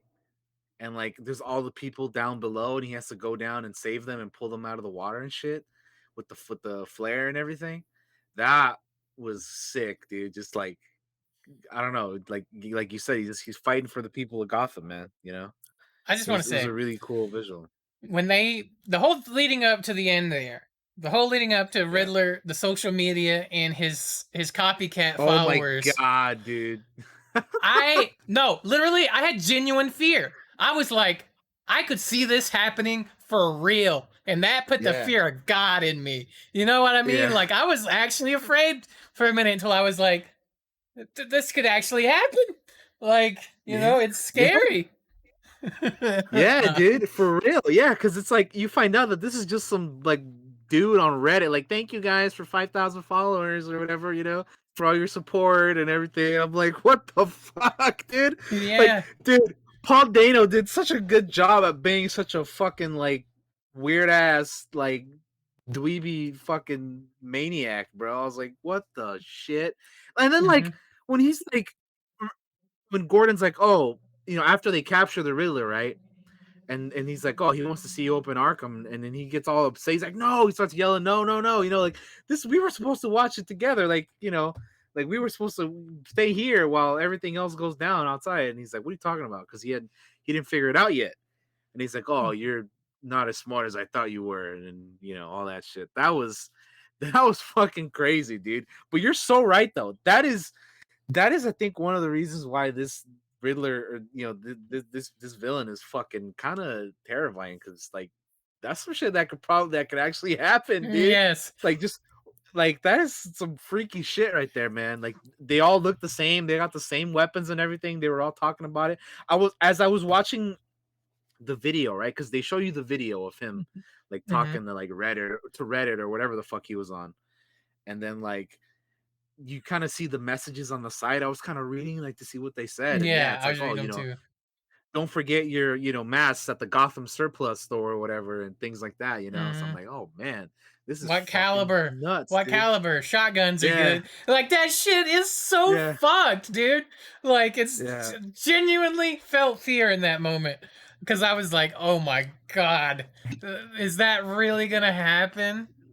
Like, It was crazy, dude. Yeah, it was really crazy. Yeah, I think the way that they went about the Riddler in this movie is fucking great, dude. Like, it's a great version of because I remember, like, before the movie came out, and I was looking at the costume, I'm like, well, that's kind of weird. Like, that's like definitely a very different take on the Riddler. But then once they're like, oh, he's based off the Zodiac, and this and that, and then you watching the movie and you're like, oh shit, man, this guy's fucking terrifying.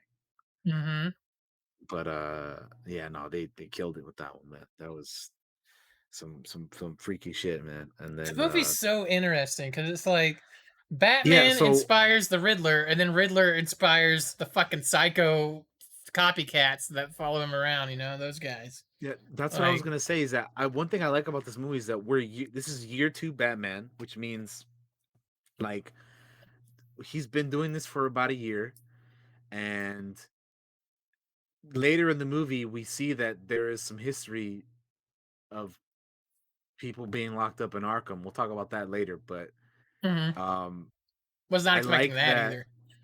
When that Yeah, I happened, know. but yeah, Which I have something to say to that about that because um, I read some interviews after watching the movie that Matt Reeves same. did, and people should not get excited about that too much because, well again, we'll talk about that later.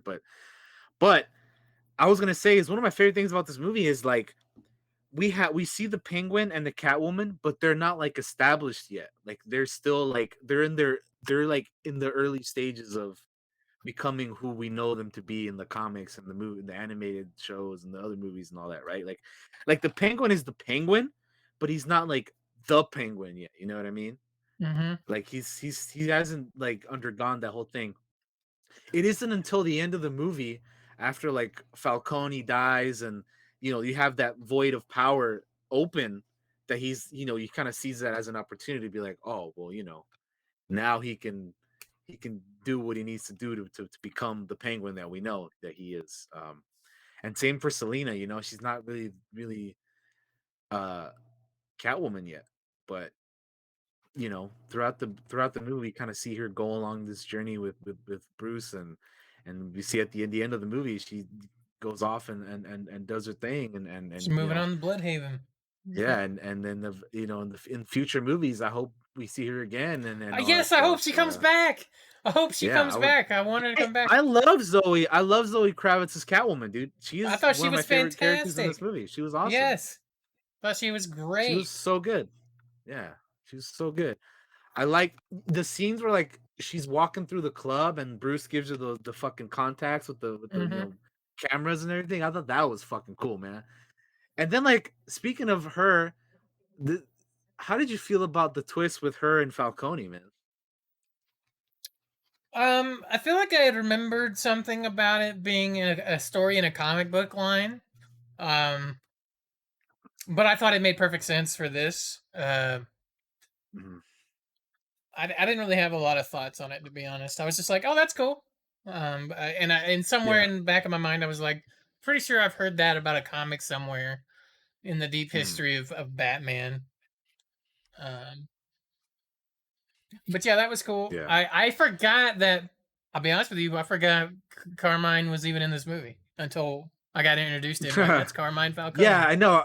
Yeah, I forgot. I wasn't even sure that he was gonna be in it either. But like, I was like, oh, I was like, oh, he's in this movie, and it's fucking John Turturro too. I was like, oh shit, Yeah, okay, that's perfect, that's perfect interesting. casting. I love John Yeah, it Turturro was as a. he was good. I just never like I didn't expect that. I didn't remember. I was like, oh fuck, okay.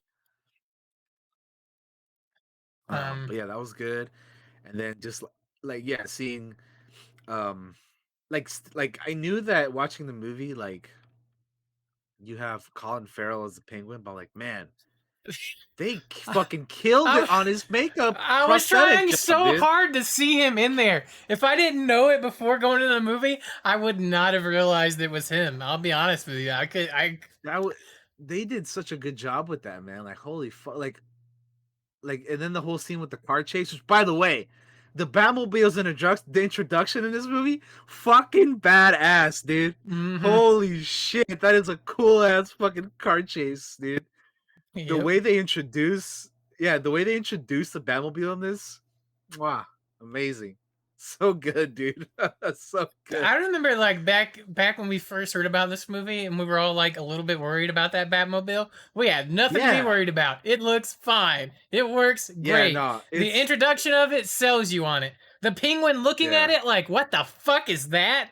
Sells you on that thing. yeah. Like it is fantastic. Yeah, cause yeah, we were. I know I was one of those persons that when we first saw the picture of it, I was like, "Well, damn, I that's the was also a Batmobile." I little was like, "I worried don't know about about it. that." Yeah. I was like, "Huh, that's a little weird." But over time, it grew on me, and then now after watching the movie, nah, dude, that thing is badass, bro. That thing is fucking sick. I think it works so well for this kind of Batman. Mm-hmm. It's yeah, and in the movie, like I said, the introduction to it, so good.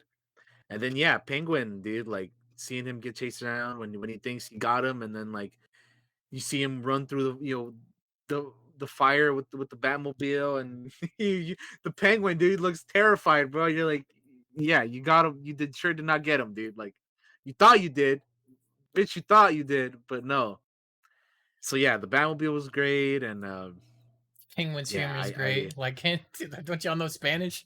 Like, oh yeah, am I the I only bet you one that got could a. tell the difference between L and La? I was laughing at that, dude. That was Yeah, pretty I good. figured you'd get a kick out of that. That cracked Yeah, me up. because they're trying to like figure out the riddles of La Rata, you know, and all that, and like Mm. yeah, that was funny. That was good. I like that. And then we got the Speaking of penguin waddle. which, He leaves him tied up. Shit. yeah, Like, yeah, yeah. Damn, I'm still tied up here. Yeah, it's so funny. It's so funny. yeah. Um, Speaking of which, so back to the Riddler real quick. Those riddles, man. What you think of the riddles? I thought it was pretty cool how he was Oh, they going were about the great. I'm riddles. too dumb to solve any of them, but they're fantastic. Yeah, and then like he kept leaving them like to the Batman, and you know they're all To the trying to figure Batman. out.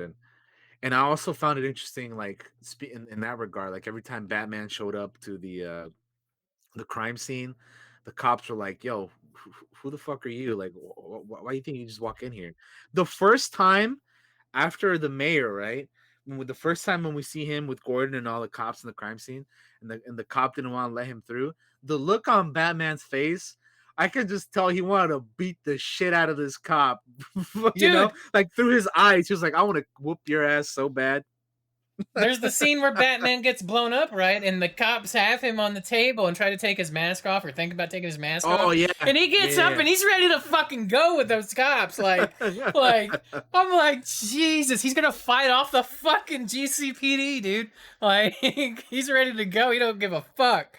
I was like, yeah, dude. damn. Yeah, Uh, but I really liked his relationship with Gordon in this movie. I thought yeah. those two were awesome, man. I would I thought you were gonna pull your punch a that little. I did. Like yeah, I that shit. did. There's some Yeah, good humor in here, and even though it's not like yeah, the movie is very heavy, very dark, very Seven-esque, as Loki said in the chat. But there are some moments of levity which you need to have in movies that are that of dark, course. so you can Yeah, of breathe a course. little bit. Um, Mhm. like the Penguin is a good chunk of that with his waddle and the way he talks, and like you know he's a good chunk of Yeah. the humor. I love the scene where Batman and Penguin are just chatting in his office. You know, like they're just talking. I was Oh like, yeah, yeah. this is so interesting. Like Like when here's he a meets villain and the hero, and they're talking in the iceberg yeah, lounge. You when know. you're talking about when we see Selena for the first time, right? She's wearing the Yes. wig and everything. Yeah, yeah, yeah. Yes. I Like love towards the that scene. beginning, I would say. Yeah. Yeah, it's a good scene, man. Yeah. Yeah. Yeah, no, I like legitimately enjoyed like all the main characters in this movie. I thought everybody like killed it at what they were doing, like what they like at their Hmm. job. I think they all did really good. It's also really cool to Um, see Jim Gordon a lot in a movie. Like, I mean, he's in yeah, like The Dark Knight, and he's in like the OG Batmans from the '90s, but like in this one, feels like he actually does some stuff. You know, like not to take away from those previous movies, but like I feel like he's in this movie a lot, and I like that he's in it a lot. yeah, me too. Which that takes me to another point. I feel like in in the opposite end, I feel like Alfred was not in this one a lot. How do you He's feel about not. that? I agree with you. He's not in the Because I'm like, movie yo, a Andy ton. Serkis, Alfred, sick, dude. But he was in a whole lot. Like, you know, they didn't really give him a whole lot to do. I kind of wish he was in it a little bit more because I love Andy Serkis. But like, you know, the whole stuff when like after the Riddler tries to kill Bruce, and like you know Alfred catches the bomb on that end, and he's in the Mhm. hospital, and they're like talking about like you know the whole like the sins of your father stuff, right? All of that, like the conversation they had about like you know keeping up the family, covering up the family history of his mom, and you know his dad going to Falcone and all that. That was cool. I liked all of that. You know, like the Yeah, conversations they had that Bruce and Alfred had with that. That was really good. I thought it was great as well. Um, and then oh dude, the fucking the funeral scene, man, with the bomb, The and then collar like you know, bomb. I immediately yeah, thought of that real life bank robbery that happened where they had a collar bomb on that guy. I was like, that that's was nuts, terrifying. dude. Which, by the way, the actor for that, that's Peter Sarsgaard, who I had just seen in Dope Sick not that long ago. And I was like, I know this guy from something. And then I was like, Nice, right, he's in Dope Sick. He's one of the main characters in Dope Sick. And I was like, hey, that's cool. Playing cool, a cool. district attorney with the zero game in this movie. Um, Oh yeah, yeah, that was. that was really funny watching him like go after fucking Catwoman, dude. Like that was hilarious, man. They're in the club and then she's like looking away. He's like, "No, stop! Look at him! Turn around! I need to ID these people, you know? Mm. Like you gotta look at everybody. I need to see who's in here." Uh, Like, oh that great, now was he's fucking walking funny. over. Yep. He's like, "Oh, he wants to talk to me. You're good. Keep him talking or whatever." Um. the the twins at the door. Don't you know who I am? Oh, Like, or you know who I am? Like the that twins happened a were few times. funny. Yeah. Uh-huh. Uh, That was pretty funny. Those guys were good. Again, fuck, this movie's so good. going off your point to the whole having needing to have humor in it. Those guys were that as well. Yeah. Hmm. But yeah, I love this movie, dude. Like I'm just thinking about it, and I already want to watch. I want to watch it again, dude. Like I can't wait to watch it again. Like I know I'm gonna love it even more the second time. Like I already love it, but like Hmm. I man, I can't wait to watch it again. It's gonna be great. The fucking thumb drive. They did a Majin Oh level my joke. god, yeah, Uh, yeah. but I like dark, Gordon's face when he's like thumb drive. And Gordon just like he's like disgusted. Like this, oh, this guy's of a course. fucking joker, you know. I was Like what a like, I was like, yeah. I was like, that is Batman holding up a severed thumb right now. Like, Yep, yeah. sure is. That was man, that was something. And then again on with the Riddler leaving behind all the letter or the letters for the Batman. He leaves one literally inside of a bat cage, and he has to reach in there and grab it. And then like, yeah, I thought all that was really good, man. And then the confession one where like, as I was mentioning earlier, he goes to talk to the Riddler, and he's like, "Oh, you haven't figured it out yet." And then he goes back to figure it out, and he has to like open up the floor, Hmm. and look at the map, and that's when they find out about the bombs across the city and everything. One of the things I like in that scene is we get a scene with like another cop, right? That's not Jim, Yeah, but it's a cop that's seen Batman with Jim, which kind of lets this cop lead the trusting Batman. So I kind of yeah, like that they show like some of the cops like Batman. Some of the cops are starting to trust Batman. yeah. Because Um, before that, that whole scene where like you were saying, they were trying to take his mask off after the bomb, and they fucking uh like he has to like punch Gordon to get out of there, yeah. like like they were all ready to dude, they were shooting at him, dude. Like Hmm. they were like he used to use his fucking grappling hook to fly up and then use his flight suit to get out of there. And they were shooting at his ass, man. They were literally like yelling and like trying to take him down, dude. I was just So like, it's everybody in it's this police precinct is fucking corrupt except for Jim Gordon. Is like the only dude that's not a crooked yeah, cop. right. Like up until that point, you're like, man, because they keep talking about fucking Salvatore Moroni and how that's the biggest GCPD bust in history or whatever, and then like, oh, everybody who had to do with it is corrupt, and then when I like when they were talking about like, oh, who's going to be the next victim, and Gordon's like, oh, maybe they're going to come after me, and he's like, Batman's like, no, they're not coming after you. And he's like, why? He's like, because you're not corrupt. And it's like, oh man, exactly, dude. Mhm. Gordon, Yeah. you're the only good cop. Yeah, I that was good. Um, yeah, there's so much to talk about this movie, man. Like I really enjoyed it, like from start to finish. Like there wasn't a moment where I was like, yeah, I don't there wasn't a moment where I'm like, yo, can we speed this up? I want to go to the next thing. It was just like, yo, I'm here for this entire ride, man. I Hmm. was loving it. Yeah, I really enjoyed it. And then so let's talk about that scene in Arkham after Okay. the Riddler's plan fails, and he's like, you know, all sad about that, and then we're in Arkham, and then we hear some guy in the cellar next to him talking over to him, right? And he like gives him a riddle, and he solves it, and he's like, oh, it's a friend.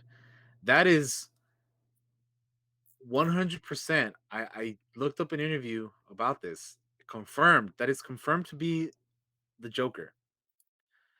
And not only that, but it's the dude who played one of the Eternals in the Eternals movie. Yeah, he's He's Druig. Barry Uh, Keegan. Yeah, that guy. and he was in Barry the Green Keegan. Knight, Druid. and Yeah. he is one of the best parts of the Eternals, in my opinion. Um, Yeah, I agree. I love the guy, and I was like, I didn't realize it was him, and during the movie because you never get a really look at him. I didn't Yeah, realize it was yeah, him no. till I got home and looked it up. But like, I like him. Yeah, as soon as like I heard the dude laughing and stuff, kind of like Loki's in the chat, I was like, "Oh, dude, that has to be the Joker." I'm like, "Who else is that gonna Yeah, be?" yeah, So, but that was pretty cool and everything. But people shouldn't get too excited about that because I read that coming from Matt Reeves himself, that people shouldn't get too excited because he did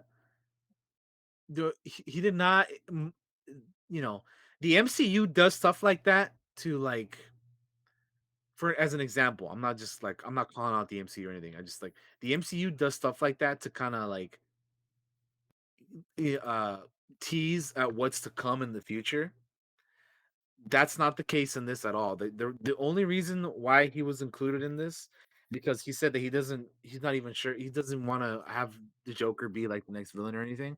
The only fine with reason it. he's in this in that scene in that spot is because it's just to indicate that yes, the Joker is in this universe and he is, he's been around and he's a part of this version of Batman, but he's in Arkham. And that's like literally the only reason why he's there is just to be like, all right, yes, he exists, he's here, but we're not even gonna we may not even use him in the next movie. But it's just like, yeah, he's here, he's a part of things, but he's an Arkham. So that's what that is. Which I think is actually I kind of like that. Like we've Yeah, had plenty of versions of the Joker. I don't need the Joker to be in you this know who I want? Batman. I want I want Clayface, man. I want So Killer Croc. so I that want was gonna different villains. be so I was gonna ask you in this version of the Batman, which is more of a grounded kind of take, what are some villains you would like to see? Because I've been saying for years that I would love to see a Clayface, but I'm not sure how that would work in this kind of Batman. Although that being said, we do know that Clayface is kind of like a failed actor, right? So Mhm. they could go about it in that route if they wanted to, but I just don't know how the Clayface monster like would kind of work in this style of Batman. I would I love feel to like see you could it, do but it. I don't know how it would work. I feel like if I was gonna do it, I'd probably keep him like a human for most of the film, right? And Yeah. until like the big final battle or whatever that happens, then I would have him doing some weird shit. But I definitely think there is a way to do it. I think you could look at the animated series and there's some Clayface episodes in there. I just can't remember which ones particularly where he's a humanoid shape for most of it. Um, another villain I'd like to see is like in this one actually might happen because they pop it up on screen. Fucking Hush. Oh Um, yeah, yep. That was like a thing that was like, yo, they straight up like show you. It says hush. mhm. Like I saw that. I was like, yeah, that would be interesting because they never done him as you know, they haven't done that yet in live action. I So would that'd be love to see villains that we don't usually see. me Like, too. Like, no offense to the Joker, I get that he's like Mr. Freeze. Do Mr. Freeze. Like an oh dude, I actual would good love to Mr. see Mr. Freeze. Freeze, man. I would love to see Um, that. Another thing that I was thinking that would work really well for this would be like the Court of Owls would be really good for mm-hmm. this version of Batman. Um what else could you do? Yeah, I mean, yeah, I would love to see Clayface. I would love to see Mr. Freeze. Yeah, some of those two might be a little bit more. I mean, I'm sure it could be done, but you'd have to, kind of do a little bit more Yeah, thought into how you would do that you in this gotta style. tune them up a little bit. Yeah. Um, Um, I know that they were gonna do like Deathstroke for like the Ben Affleck one, but I don't know. I mean, I don't know how well. I mean, you could do it for this version too, but it would be. Yeah, I don't know. It'd be interesting, man. I don't know. Like it's I definitely like for this the Battinson version of Batman, I want to see like yeah, definitely different types of villains that we haven't seen in live action. So I'm all for going towards new thing. Yo, you know who I think will work well too? Mad Hatter would be interesting. mm-hmm. Now that they've done the Mad Riddler, I Hatter. think Mad Hatter would work. It's too bad that they're using Um, Firefly and Batgirl because I feel like you could do a good yeah, Firefly here. that's true. Yeah, Um, because yeah, he is gonna be in Batgirl. So yeah, oh my that god, is do Hugo Strange. That'd be funny. Um, oh dude, that'd be nuts. What about how would you feel if they did like a like Ra's al Ghul? Because so they did do him in the Dark Knight trilogy, but that's not like that's like not the comic version, right? Like that's yeah. you had like Liam Neeson, and it was like yeah, League of Shadows, yeah, but I don't know. I feel like they could do it different enough where it would be interesting, and they could maybe make it a little bit more like accurate to how it would be, but I don't know. I'm just spitballing here. I'm trying to think of what else they No, could do. I I was don't just sitting here being like, I'd like them to do like, like if they were gonna do that, do Femme Fatale, Talia al Ghul for like most of that movie, like, that'd be um, interesting. and then like kind of save um Raish for like a sequel, personally, Mhm. or something like that. I wouldn't necessarily want him in that first movie, but I would love for like Talia to be like kind of like the majority of a movie with That'd this be neat. Batman for sure. Um, That would be pretty cool. I hadn't thought of that, but that'd be interesting. I'm trying to think um, what else. Like, oh, dude, I don't know how they would do this, but like, I'd love to see Poison Ivy. But again, that's a little bit more of a. I don't know if it'd work with this Batman, but I was just thinking, like, man, that'd be kind of. Because I'm just trying to think of ones that we haven't seen in a long time, like '90s Poison Ivy. Emma, Uma Thurman was kind of, it was like whatever. yeah. I love Scarecrow, but I don't think we need to see him after the Dark Knight. Like you can leave him kind of, without you can leave him on the sideline for a bit. Bane, same shit. I don't need to see Bane. You can Yeah. leave him in the sideline. Uh yeah, I know you mentioned Killer Croc. That one would be interesting. I'd be curious how they would do that in this version of the Batman. Yeah. Um Man Bat you can't do. That's too I think that's It's too too much. too weird, too hokey. Yeah. Not for this Batman. I think eventually I would love to see a Man Bat, but not for this Batman. Um Two-Face we've already seen as well. You can leave him on the sideline for a little bit. I think my big one is I just love a Mister Um Freeze, like the animated series Mister Freeze I style mean, in this one. yeah, I think we all do. I mean, Heart of Ice is one of my, it's one of Yeah. my favorite episodes of not only the man or the animated series, but like just like in general, like that's such a good like whenever I think of Mr. Freeze, I think of that Mr. Freeze, right? The animated series one. That's Like what I think of too. that's what comes to mind, for a lot of these villains. But like yeah, I'm just trying to like who there's such a big rogues gallery that you could do. That's the good thing about Batman is you don't really have to like keep doing the same ones over and over again because you have so many good ones to do, right? I know you mentioned Hugo Strange. That'd be interesting too, man. Like I know they haven't done that one yet, so I mean I that'd feel be like one way to go about it. if you have Hugo, you gotta have he has to have a right hand man. To kind of be because I don't think if you when I see Hugo Strange, I don't think that guy could go toe to toe with Batman. you Yeah. know.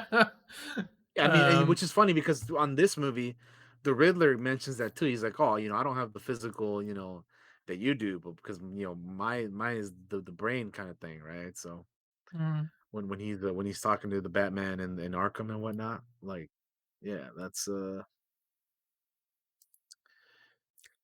You could do uh Hugo Strange and like Clayface together. They could be like duo villains, in my opinion. Uh, mm, I would yeah. I love. mean, I just my dream is to have a Clayface in a movie at some fucking point because the animated series mine made me too. really I, like I've that I've villain. I've mentioned it like many times. Like that's one that I would love to see, but yeah, I mean, if they could pull it off in this with this version of Batman, I would love it. But I mean, I hope someday we see it for sure.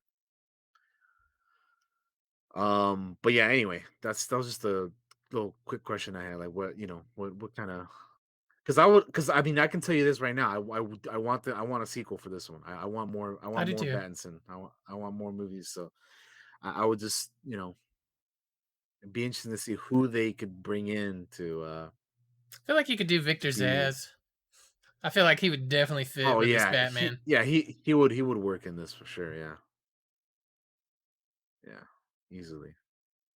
Um, The thing with him though is that he's not necessarily a well-known Batman villain, but I don't yeah, think that's a bad thing either.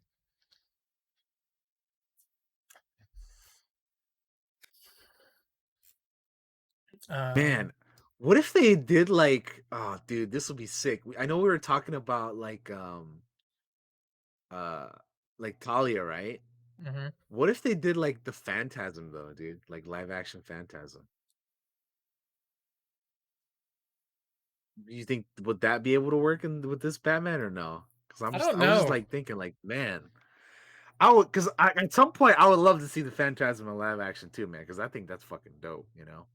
But I'm just like looking over and I'm like, all right, Deadshot is in fucking Suicide Squad stuff, right? Hmm. So they can't really, Black Mask was in the Birds of Prey movie, and then I'm just thinking like all these other villains that they've had and other stuff more recently, and I'm just like, well, where do you even I think That's that why I was like, man, Phantasm would be cool. Like, I would love that I'd a love to see lot. that. Yeah, Um, because I love the movie, right? Like, it's yeah. Because like I think that could I work. start thinking about I start thinking about other villains. I'm like, well, Solomon Grundy might be a bit of a stretch It's a on little this one. ridiculous to be honest. Yeah, Solomon Grundy would not work with this Batman. But born on a Uh, Monday, died on a Tuesday. What the fuck? Fucking Solomon Grundy things. would not work. Fucking. I mean, there's other dudes like Killer Moth and like fucking Bronze Tiger and stuff. But I don't know, man. Copperhead. Talon in the Court of Owls again. That's one that I would A lot like to of see. a lot of the characters would be good as like right hand men for somebody else. Mm, Like we have Hugo Strange with Copperhead as the right hand villain, kind of working with him, kind of thing. A lot of they seem like they're Batman villains, but they're not like uh yeah, you know they're not crazy. like main. Yeah, I Mad got you. Hatter would be interesting, like you said. Yeah, I'm just yeah, like that's one of looking the at ones like that a I lot of immediately thought of. villains. Like Mad Hatter would be good. Um, yeah, I don't know who else would.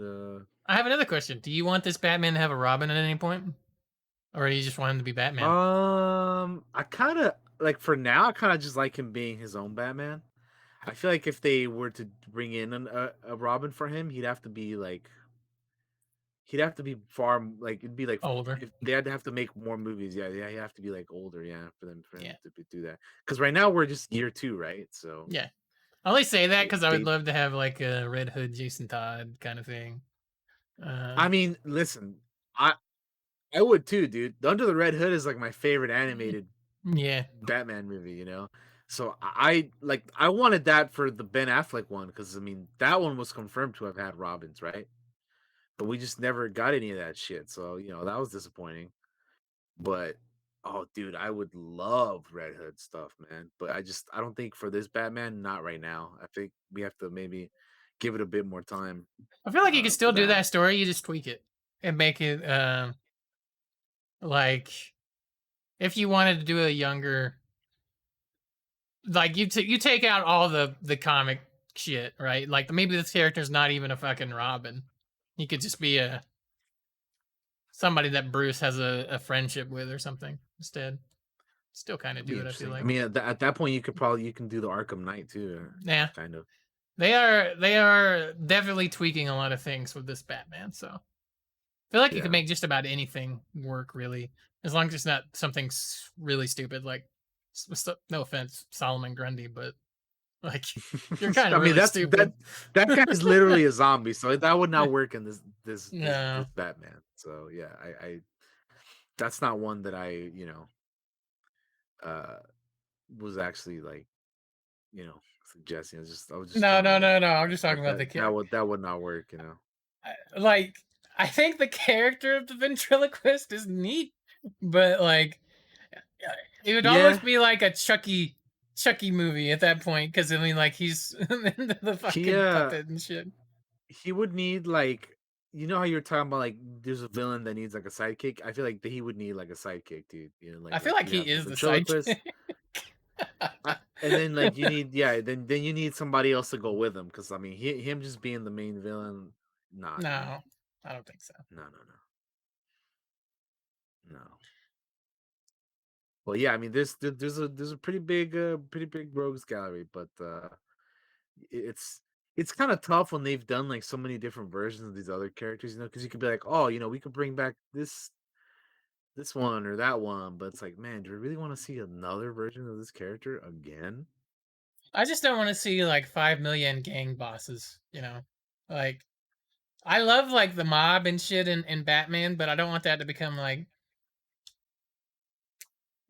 every Batman movie we're gonna have a gangster in here that Batman's gonna fucking fight with and stuff.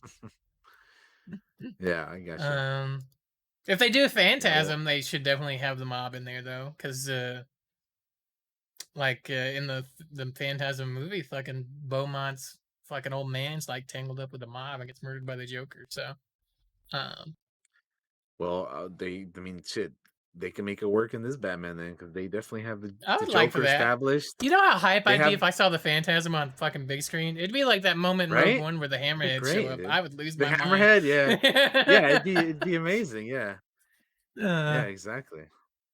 So anyway, yeah, there's a bunch of possibilities, man. I would love to see the Phantasm. I'd love to see Clayface. I'd love to see Mr. Freeze. Those are probably like big three that I would like to see. Oh, and then yeah, I mentioned earlier the Court of Owls would be cool too. I'd love to see that. But we'll see, man. I don't know. More Penguin. I don't know what direction that we. Yeah, I mean, yeah. Obviously, now that you've established him, seeing him as a recurring character would be cool as well. Um, Hush would be a really cool character. They should do Hush. yeah. I would do Hush Well, next if it yeah. was me, I guess. We'll see. We'll see what they end up doing. But yeah. What else do you want to talk about in this movie though? I know we mentioned the soundtrack and the score briefly. I fucking love it, dude. I've been listening to it like since the movie came out. They like released the soundtrack on the internet, and I was listening to it then. And now that I've watched the movie, I've been listening to it again even more now, and it's just incredible, dude. I love There's it so there's much. moments The main theme there's is just moments so fucking good. when certain musical cues will hit and it just takes me back to like 90s Batman childhood. Like there's moments where Selena Kyle and Batman are like talking to each other and like that music will hit and it'll be like I can definitely feel a little bit of that old 90s score in here at this moment. I think that's so Mm, cool. yeah, I At least love it it, man. got that feel It's to me. fucking beautiful, dude. I love it. Yeah, it's Um, so good. The movie would not be nearly as good without that music. That music's so good. It's its own character, like we said. Like it really is. yeah, it is really really good. Yeah, I love all the relationships in this movie, man. Like Gordon, Batman, Bruce, Alfred, like all the Batman relationships, like even him and Riddler, like just like them talking to each other in Arkham and everything. And then obviously Batman and Catwoman and or, you know, Selena, like they were all really good, man. Like I like all the chemistry that they all had together and everything. It was again, Oh my god. can't say enough praise about the cast, man. So good. Two more things. I love that this Yeah. Batman actually gets fucking hit when he's fighting. Like he actually takes hits. Like you Oh, can tell he's not perfect. dude. I love it. Yeah, I want to bring that up at the end of the movie when he's fighting the Riddler dudes and he gets shotgunned in the chest, bro. I was like, Yeah. ow, ow. I know he's wearing armor, but ow. I felt that shit, bro. I was like, damn. Because you're in the theater and you're listening to, you're watching this and listening to it, and you hear it, pow, dude, and he gets blasted in the fucking chest, and he's hanging onto the thing, and he's hurt, man. Riddler dude's taking his sweet ass time to reload and point it right at his face. Oh man, that shit, yeah, dude, he was taking some hits, man. I'm glad that he's not like immune to damage and Unstoppable, and he yeah, makes some mistakes in fights. You see him happen because he's fighting like 20 dudes. And are like yeah, 25, 10, 15 dudes, especially in that opening scene. Like he still gets hit on by some of those guys. Um, yeah, he does. Yeah. And the other scene was like the "What have you done" scene where he's trying to beat through the fucking glass to get to the Riddler and the fucking Arkham toward the end. What have you done? And he's He's like just like smashing beating the through the fucking fucking glass. glass. He punches that glass like 3 times. I'm like, shit. If that glass would break, he would kill the Riddler. Like I felt that. He was very pissed off. What have you done? Oh, dude, nothing I haven't mentioned about the Riddler at all was like the when he like switches the voice on with the mask. That's a fucking hell of a voice, man, with Hmm. the fucking mask on. Which again is very inspired by the Zodiac killer because he did the same thing in real life too with the mask and the homemade kind of outfit dealio that he had on and everything. So um yeah, I mean that was really cool. But yeah, no, I agree with you on that point that we see Batman's a badass, but he's still early on. This is year two. He's still making mistakes. He can still take some hits and get beat up pretty bad, and but he gets back up again, man. And he's you know he's doing it for Gotham, man. Doing it for the city, Yep. doing it for the town. Yeah. Any fears anybody had about Pattinson being Batman? Unfounded. He was fantastic. I I Thought he was never had great. any of those fears. I I was always like, give him a chance. I was the same as you. Like Yeah, I was I, fine I with it. was I knew that he wasn't Twilight Robert Pattinson anymore. Like he's like No. I've seen some of his other movies. Like I mentioned Good Time earlier. That he's great in that movie. If you haven't seen that, check that out. The Lighthouse. If you haven't seen that, check that out. He's done so much other stuff from Twilight till now the Batman. Like Mhm. watch movies, people. Watch more movies. Don't just Believe it or don't. not, sometimes you got to do shit early in your career to get paid so you can do the awesome shit you want to Yeah. do later in your career. And also uh, don't give him shit for a movie he did over 10 years ago. no. Like that's so long ago. Like, are you the same person you were like fucking more than 10 years ago? No. Like, no. No way. Yeah. So any of you that had fears of that, you had no reason to be afraid because he's great. Mm. I like him as He's Batman. he's fantastic. Fantastic. Yeah. Um yeah, it's gonna be interesting like in the future. I'm not saying this now. I'm saying in the future after I fully process the movie and after, things have cooled down and settled, where I'm gonna put this in the ranking of the Batman movies because I it's know. I it, was it's sitting here really thinking about good. that too. It's really, really good. I like it a lot. I don't think I like it more than the Dark Knight trilogies or even the Dark Knight. I mean, well, actually, no. I don't think I like it more than the Dark Knight. And it's tough to compare the two. I know the internet is trying to compare the two right now because they're kind of similar, and it's like, oh, here's more of a realistic, grounded Batman. They're both similar in that way, And the internet loves comparing stuff because they can't help it. But like, I'm not doing that. I'm just kind of like, I like both versions. Um, I think Bale did a great job in his movies, and I think Pattinson did a good job in his movie. And I, yeah, I just, I'm gonna be very curious how I feel about this movie after watching it a few more times, and like ultimately where I leave it in my like listings and rankings and stuff because I really like this movie. I think it's great. Um, I don't know if like the runtime will be kind of like a deterrent in the future or not. Like again, I know I said earlier that I didn't really feel like I needed to skip anything in this movie. Like I didn't at no point during the movie as I was watching, I was like, oh man, can we get past this and go to the other stuff? I was just there, man, ready for all of it. So, but I don't know how that's gonna be on future like rewatches and stuff. Because right, like how I'm feeling right. I only watched this movie yesterday, so I'm still on the like I'm trying to process You're everything on and the I'm high trying to end. like yeah, I'm on the high end of it. Like I wanna watch it again, dude. If I could, I'd be watching it again right now, man. Like yeah. So anyway, I'm curious to see how I feel about it. Like after Well, we can watch it the again in honey. 45 days because it'll be on HBO Max, I think, right? Like, Oh isn't well, it hell 45 yeah, days from bro. now? Um, it's I'm gonna be on well, there. fuck. I can't wait to rewatch it again and again when it Same. gets on HBO Max, then, dude. Because yeah, I really, really, really like this movie. So yeah, yeah, I mean, I can't praise this movie enough, man. The cinematography is great. Like, I love the use of the, you know, in the marketing of this movie.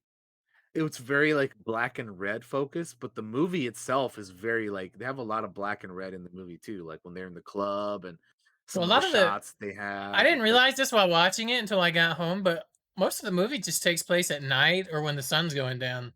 Like it's almost never yeah, in the daytime. There's very little daytime in this movie. that's a good point. I didn't Yeah, realize it till I got home and was like, I just looking through the trivia and it was like, because that's mm, the thing I do. I'll come home and I'll watch trivia, look at or read the trivia for the movie, and or and yeah, I'll listen to some reviews because I'm curious to what other people think. They're like, yeah, yeah. most of this movie takes place at night. There's not a lot of daytime. Yeah, I mean, I guess it's not something that I was actually, like, aware of, but, like, because 'cause I'm just trying to watch the movie and, like, take it all in and everything, but I guess now that I'm thinking about it, I guess it kinda is, huh? There Hmm. isn't really a whole lot of scenes where it's, like, daytime. Like, one of the only scenes I can remember in daytime was, like, the whole funeral, Yeah, the funeral. scene, right? But I'm trying to think of what else, and I don't Which really makes sense too because we're with Batman most of the time. We're not with Bruce Wayne. We're only with Wayne a little bit. Like mm, even when he doesn't have the mask on, he's in the Batcave. He's Batman. He's not Bruce Wayne at that moment to me. yeah, um. But yeah, if you haven't seen this movie, go see this movie. Um. absolutely. I strongly, strongly, strongly recommend. Um, just go into it, have a good time, enjoy this version of these characters, and try not to compare them to other ones. You'll enjoy it more that way. I feel. Um, yeah, I can't help but like just praise everybody who worked on this movie because it was really well, man. The editing, the cinematography, the acting, the directing, everything. It's great, man. It's It's fantastic. fantastic. I have nothing but good things to say about it. But yeah, I can't wait to see how I feel about it after multiple rewatches because I really like it right now. But again, we're so fresh on it right now. You know, Hmm. um, but yeah, All yeah. right. Trying to think if there's anything else that I'm like didn't mention or anything. Like I'm trying to play through the movie in my head right now, and yeah, I mean That's the Falcone thing. was good. The The whole movie's mob stuff packed. was Is the pretty thing. So it's good. like a lot Yeah, to go through. Uh. I liked all the whole club stuff. With I almost said Zoe with Cat with Selena, and then uh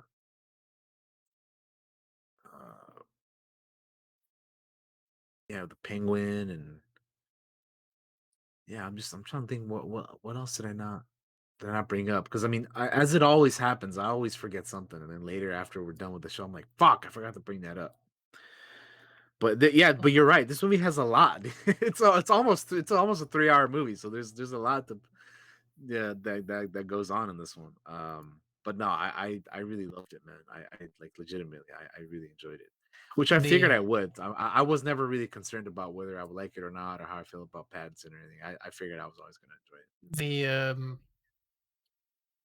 when Batman is like fucking getting saved by Selena Kyle at the end, and he fucking does the goddamn adrenaline needle and fucking Oh, the beats the adrenaline fuck out of that shot, guy. yeah. He like takes the mask off Gordon's of like him. All I can think is, Gordon's how like, are you "Yo, conscious right now? you're gonna kill this guy, bro. Chill." He beats the dog shit out of him, and that dude's He still really awake. does. I would be out cold, dude. Like, Yeah, I was kind of surprised about that too. Like his face looked messed up, but not as messed up as like you would think. I don't know. Like because he was wailing on that guy, man. He was wailing on dude, and Gordon had to stop him, and like, Gordon was, and they were like, "Yo, who are you?" Like who the hell are you? Who is this guy? I'm vengeance. But yeah, the whole ending of the movie is great because it's like, you know, throughout the entire movie, we kind of have like this detective noir kind of thriller thing, and then at the end of the movie, you have like this big, blockbuster set piece with the fucking action and the flood, in the arena and everything, and you Batman with the know, flare, dude, leading the people. I love that though, man, being like the beacon of hope over here, man, like Hmm. saving the people, and then like the whole ending when he's like putting the person up the helicopter as they take him away, and they You know, you got muddy ass Batman looking up at her, and then it's like it's cool, man. It's a cool ending. For, like, Like she didn't want to let go. Like that scene yeah, was like she was like afraid. together we will rebuild Gotham into a new, Hmm. and that all of that was really The really the cool. scenes with the mayor's kid, um, and Oh, like when he kept Batman. looking at the kid, Yeah, even though yeah, like not a lot is said in that moment, it's like they can see it. They can see it in each other's eyes, man. Only people that have suffered that yeah, kind of loss can understand that kind of pain.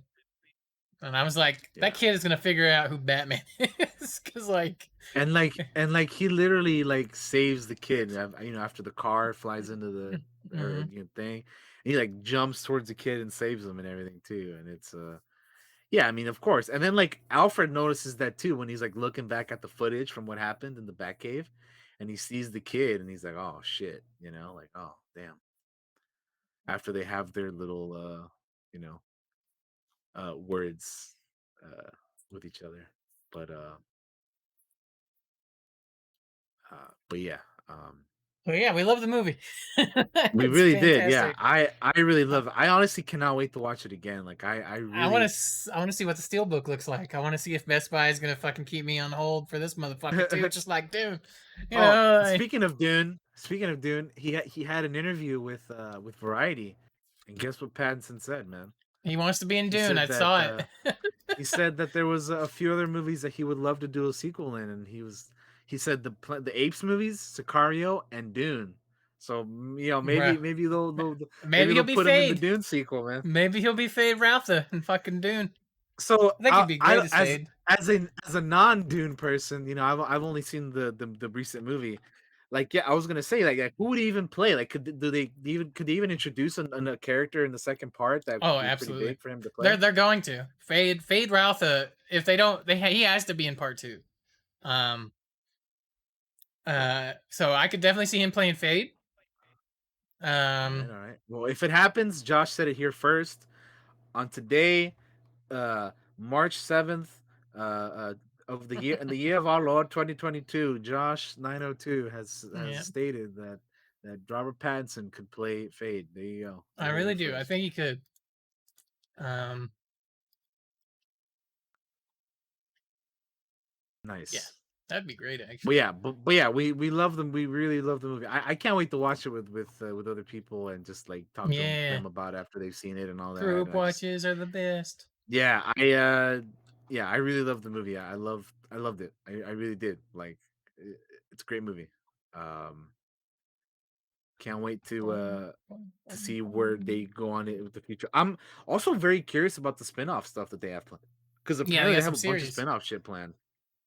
The The Penguin's Arkham getting a show we show. mentioned earlier, the Penguin, and maybe the Catwoman's getting one. Like I don't Penguin's like gonna be hanging out in that's the fucking iceberg lounge and shit. You know, like yeah, like I'd be I'm super curious what they're gonna do with that. we'll get to see So Colin Farrell not be Colin Farrell. Cause right. honestly, if I So did not know that was him, I wouldn't know it was him. I would be like like, who "Who's the this fuck actor is that playing guy? Penguin? He's good." Right. But yeah, I'm actually really excited for the future of this version of Gotham and Batman and all that.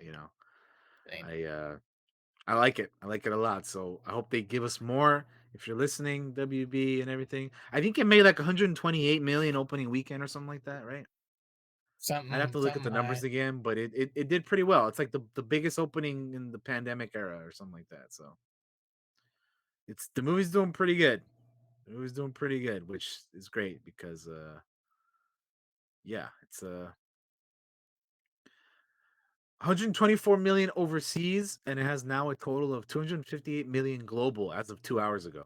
It has paid for itself. Yep. So it's doing good. People are liking the movie, which is good because I want to see more of this. Yeah. I want to see more of this Batman. So hell yeah, awesome, good stuff, good All right. stuff. But yeah, I think that's all we got, Josh. I think we can wrap her up, man. I think that's the show, guys. I think it is. It's getting hot in All here, right, so I need to let a window up because it's not raining anymore. So we'll wrap this show up. Let me hide the cool. text images here because we're not discussing Batman spoilers anymore. Bum bum bum bum All right. bum. Bum, Let bum, us say our bum, goodbyes. Daniel, you're up. bum, bum, bum, bum. Thank you guys for watching and listening to this. Please go follow us and check us out on all the other new areas that we are in. Like Josh was saying earlier, you know, we're on the Apple, we're on the Stitcher, we're on all the things, man. Go check us out. We're probably anywhere you listen to your favorite podcast, we're probably there. So go check us out. And then upcoming for stream on for me, I am going to be starting Warhammer 40K Space Marine. So if you're a fan of the Warhammer stuff, come check it out. Come hang out. Come talk to me about it because I do not know anywhere near as much about the Warhammer stuff. So come hang out and tell me, you know, tell me what's going on because I would like to learn more about it, but I just don't know. I'm not too knowledgeable about it. But anyway, we're starting that tomorrow. If you're watching this on YouTube, I probably will be playing. We'll have already played it. But anyway, in the next coming week, we're gonna be doing all of that. Um, and then yeah, I I'm excited to continue with some more galaxies and get some more stuff done in that and play some more Apex and whatnot. So yeah, I'll see you guys later. We're gonna try to watch more movies too, for sure. And then I need to catch up on Deadwood because if we do an episode on Deadwood this month, I need to catch up and watch more. But anyway, have a good one, guys. We'll see you guys later. We are in March, so that means our next episode for next week is gonna be are you guys ready for another March Madness bracket? Oh Because shit. that's what we're doing next week. So get ready for that. That's what's going on next week. For those of you wondering, we're doing another March Madness bracket. Shout out to March Madness. Anyway, see you guys there for that one. Have a good one. Bye bye. Peace out, guys. See ya. All right, guys. Thank you for watching the show on the Batman. If you haven't seen the Batman yet, go check it out. It's playing now at theaters. I went, and there wasn't even a lot of people there. There was like, there was maybe 6 people in that theater. Like, but they have my theater had like multiple Batman showings, so like, I imagine that they had them all spread out. Coming up on stream for me, I'm gonna play Horizon at some point, but Elden Ring's really got its fucking hooks in me. So I'm probably gonna finish up Elden Ring off stream because I've been playing it off stream, so I don't want to like start playing it on stream. And then as soon as I'm done with that, we will just start up our Horizon Zero Dawn, the first game because I need to play it, and then we'll probably play the second game. And then we'll play God of War, and then we'll play Spider Man. We'll play all the shit I need to play. Um, that's gonna do it here for us, guys. I'm gonna end the recording and run some ads, and then that's gonna do her. So thank you guys so much, and we will see you next time. Bye bye.